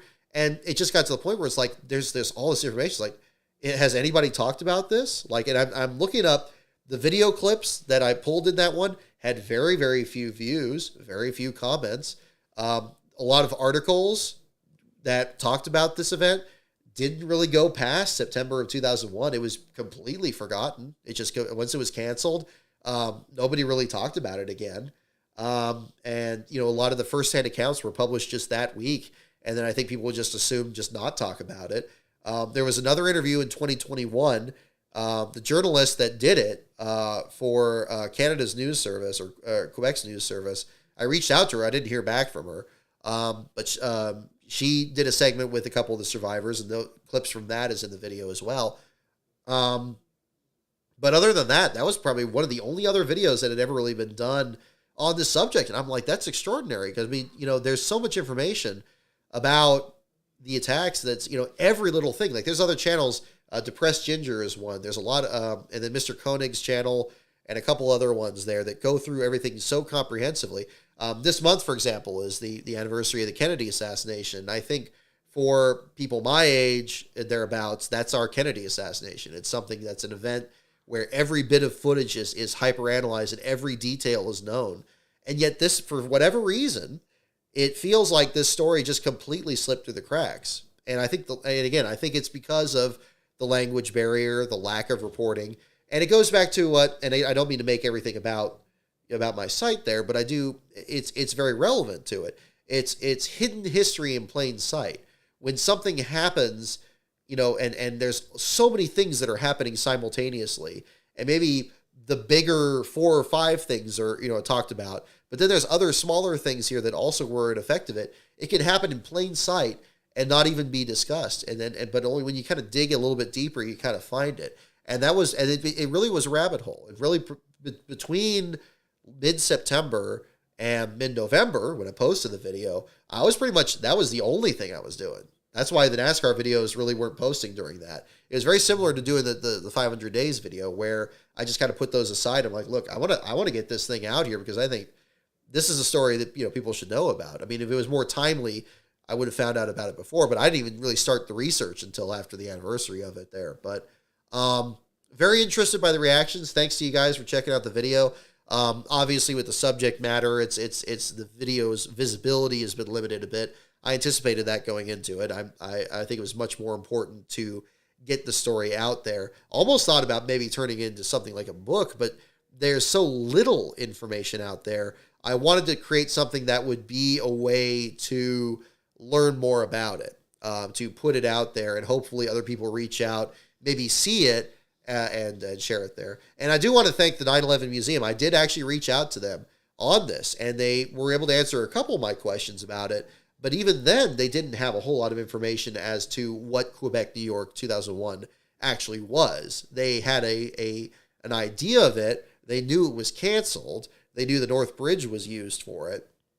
But that was about it. They did provide a couple other details. The thing about the Parsons Dance Company and the North Tower and all that. That was from that video too, or that was from that interview too. So I definitely want to make sure I gave them credit in the video there too.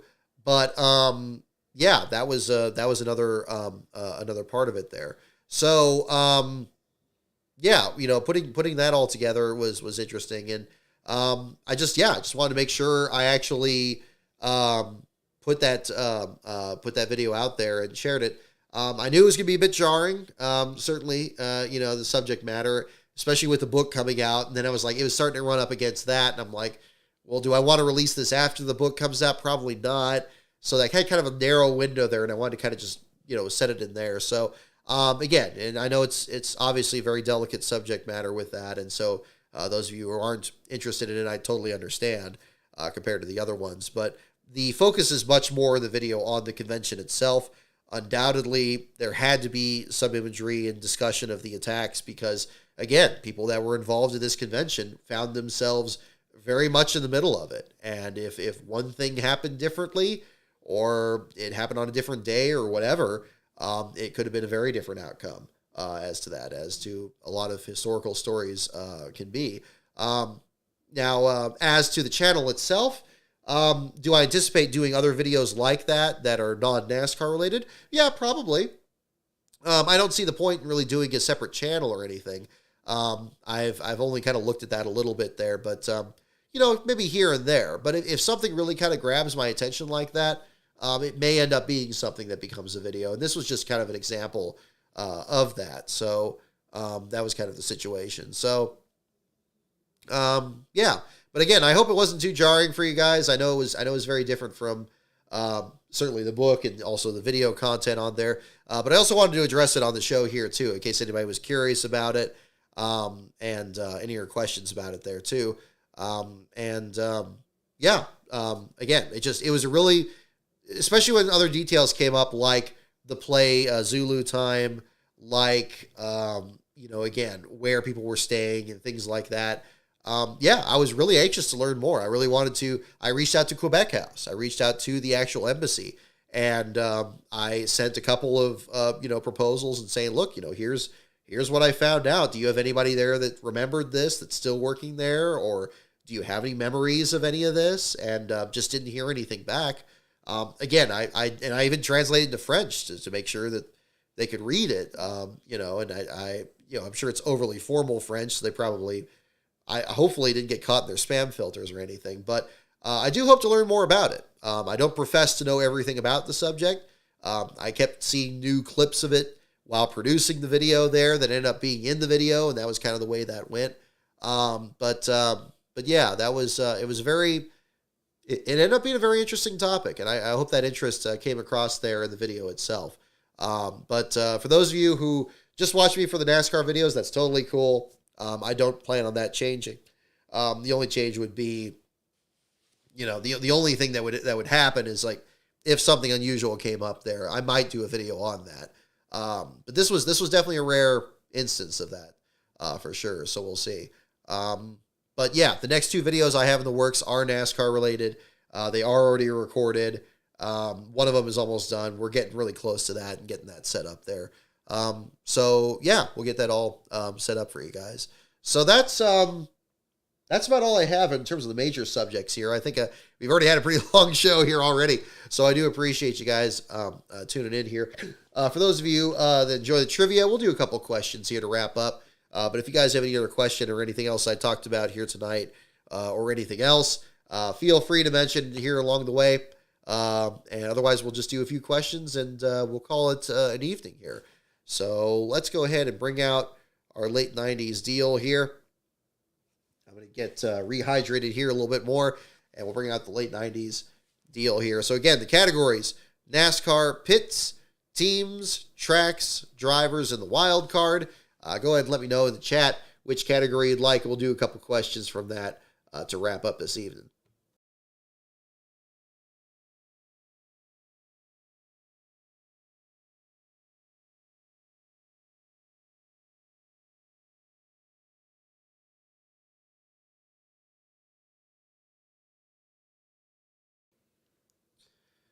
Red Racer, I'm just seeing your comment there too. Yeah, exactly. Hans Zimmer did the starting lineup music for the 500 those 2 years. The famous Las Vegas. Well, hey, yeah, Las Vegas. Wow, there's their crossover to the soundtrack there for both the Daytona 500s those years. That's absolutely another example of it.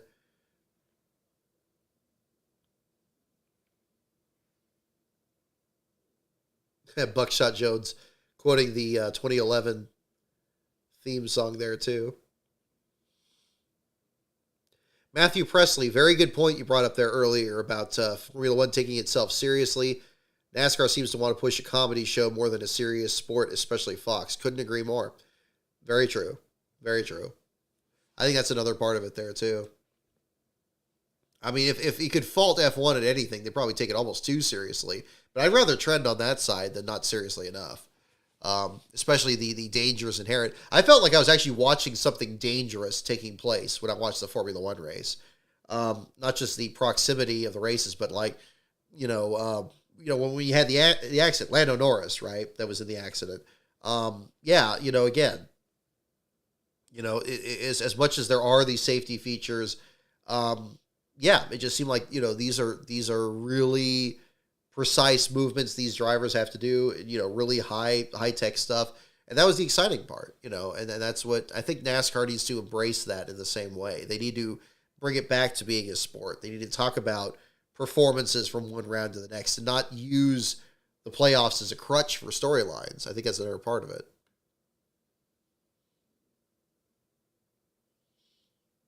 The Formula One song is marketable. Absolutely.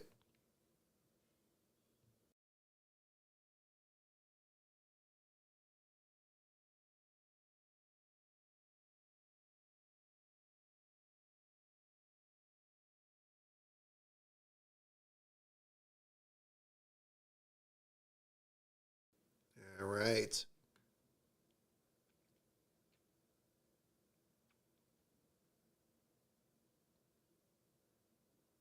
Just kind of looking at some of your comments here earlier as well. Oh, Lefty Lucy, right at the Captain Ron. I didn't know you were in here. Right on.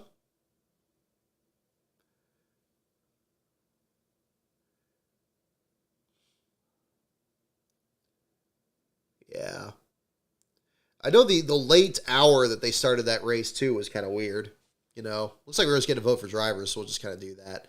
I'm sure we're in a pretty we're a pretty late here deal for this, so we'll just do some drivers questions. Thank you, Buckshot Jones. But yeah, I mean the late start times to everything was kind of weird. I mean I get you want it to be at night. I understand that, but I don't know why not.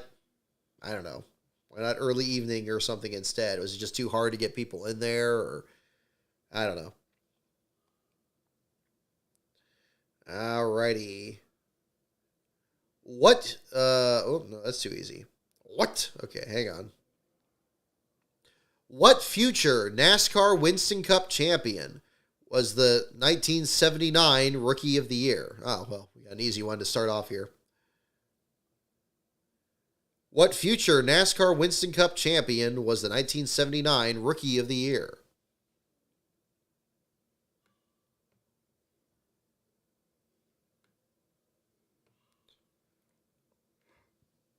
Wayne Stell, thank you for checking out the book there. Hope you're enjoying it.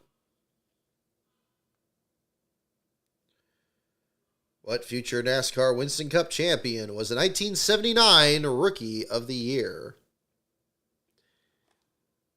You guys got it, absolutely. Of course, it is the Intimidator Earnhardt. I almost showed it to the microphone. That wouldn't be smart.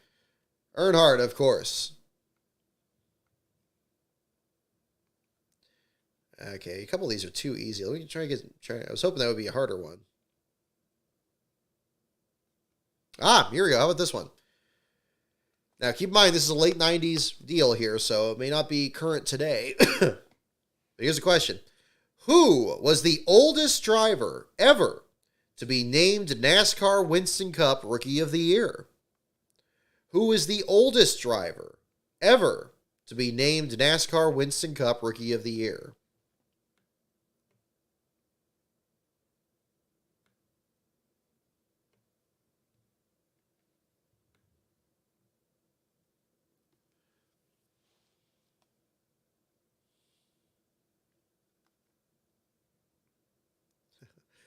Who was the oldest driver ever to be named NASCAR Winston Cup Rookie of the Year?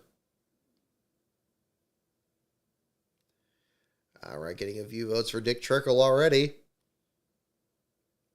The oldest driver to be named NASCAR Winston Cup Rookie of the Year? And you guys are correct, of course. It is Dick Trickle. The Stavola Brothers entry, the number 84. Dick Trickle is the correct answer.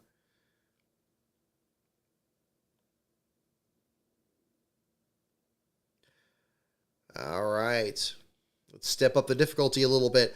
What driver was the 1964 NASCAR Winston Cup Rookie of the Year?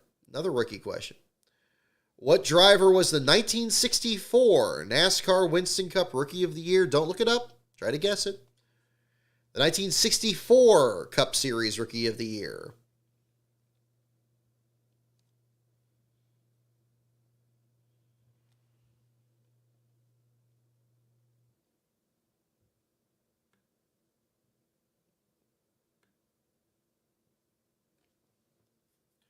You had to bring out the Bills hat today. Thankfully, they beat the Jets. Thank goodness. It's brought out a little bit of a different hat here this week. You got the Zubaz underneath the bill here, too.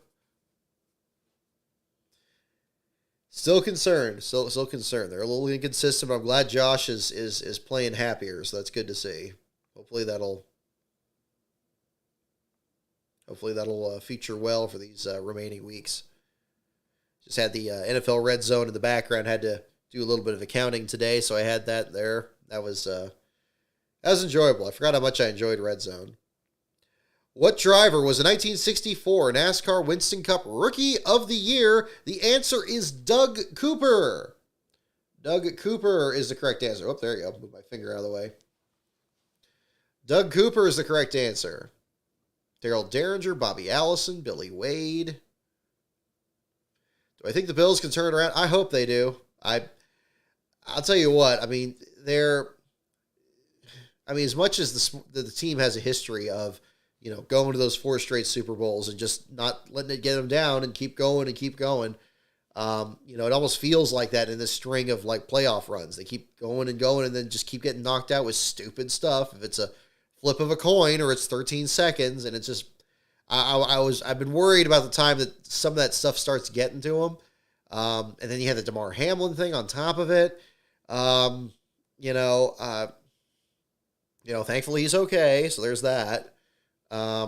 It's just been tricky. It just seems like, but then again, I mean, the team that went to the 4 straight Super Bowls, they spun their wheels for a while before they really got going. They were the bickering Bills in the 80s. Then suddenly 1990 comes and they're just a crime syndicate. They're just going in there and they're stomping everybody. So I hope they can. I mean, as long as it's still possible, they can. I have faith that they can, but it's going to be tricky. They're making it hard for themselves. But if they get in there, it's a new season and they can try to figure it out. I mean, it sounds like it's going to be the long way if they do get in there. But fingers crossed.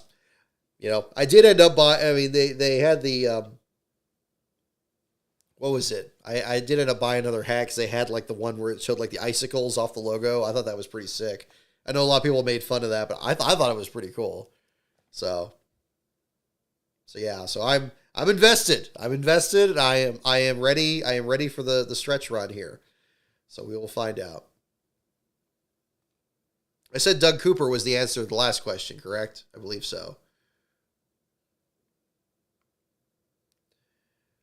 Let's see.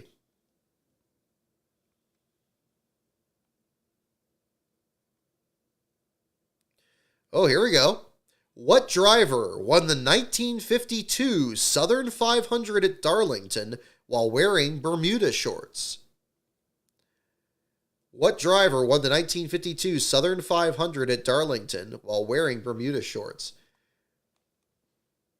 Yeah, Chiefs, Eagles, Cowboys, Dolphins. That's tough stretch. I mean, man. I mean, if they split that in half, that's not going to be enough, right? They'll just end up like on a an almost dead even schedule. I mean, the Dolphins are looking really good this year. I saw them playing the Raiders. Well, they played the Raiders today, right? That one catch that guy made in the end zone, that was incredible. That was incredible. There was that interception in the end zone. Holy hell. What driver won the 1952 Southern 500 at Darlington while wearing Bermuda shorts is the question.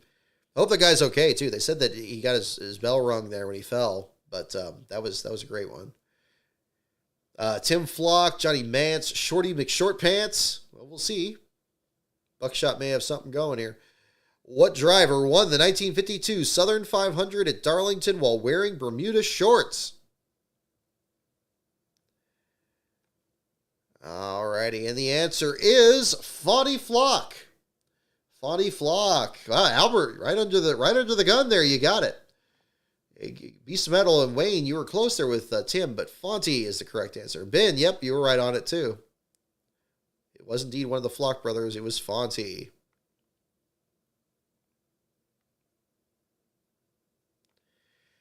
Alrighty, so we'll just do one more question for the evening here, folks. So let's find out. So last question for the night, and it'll be another Rookie of the Year question. What driver was the 1982 NASCAR Winston Cup Rookie of the Year? Don't look it up. Try to guess it. What driver was the 1982 NASCAR Winston Cup Rookie of the Year? 1982.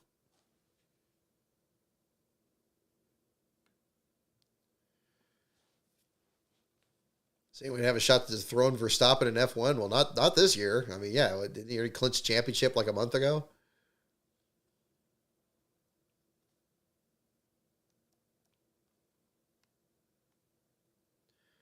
Are the Steelers getting ready to collapse? Well, that would be fun. We're not big Steeler fans in this house. That's for sure. I hope you're right, Beast of Metal. Who knows? What driver was the 1982 NASCAR Winston Cup Rookie of the Year? 1982. Chiefs have been kind of inconsistent this year, too. Hopefully they can, hopefully the Bills can hold them off. I don't know. It's going to be tough. I mean, they put themselves in a hell of a hole, and I hate to see that, especially with this much season still left to go. But we'll find out. Stranger things have happened. What driver was the 1982 NASCAR Winston Cup Rookie of the Year? The answer is Jeff Bodine, or Jeffrey Bodine, whichever you prefer. Jeff Bodine, Beast of Metal, you got it.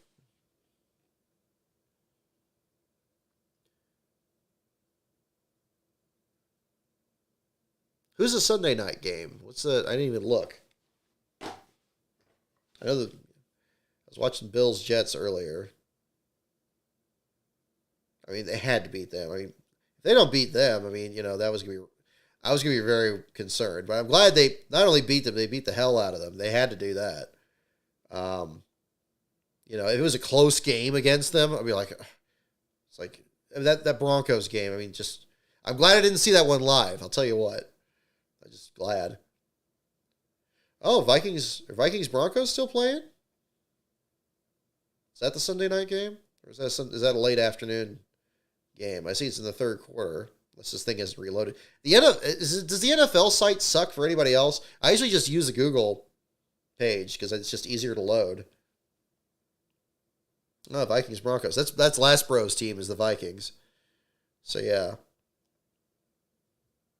Vikings Broncos, the Sunday night game. Okay. Yeah, we'll have to check that out. Getting up to the okay, we just started the third quarter. Right on. Okay, well, I'll leave the football play-by-play to other people there for that.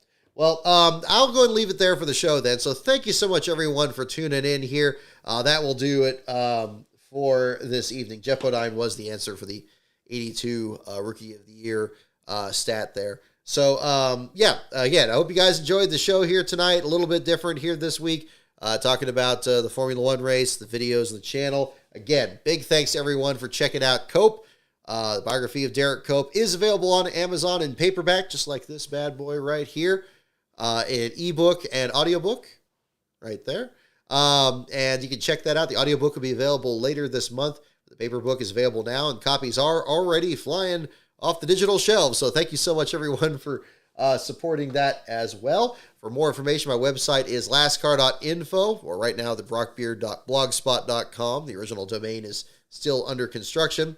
Patreon, the patreon.com/lastcaronbrock. The Twitter feed is at lastcaronbrock. Tentatively speaking, our next show is probably going to be this next Saturday. After the Thanksgiving weekend, we'll do a watch along of a race. I'm still trying to figure out which race to pull up. But yeah, we'll do another one of those. I think that'll be fun.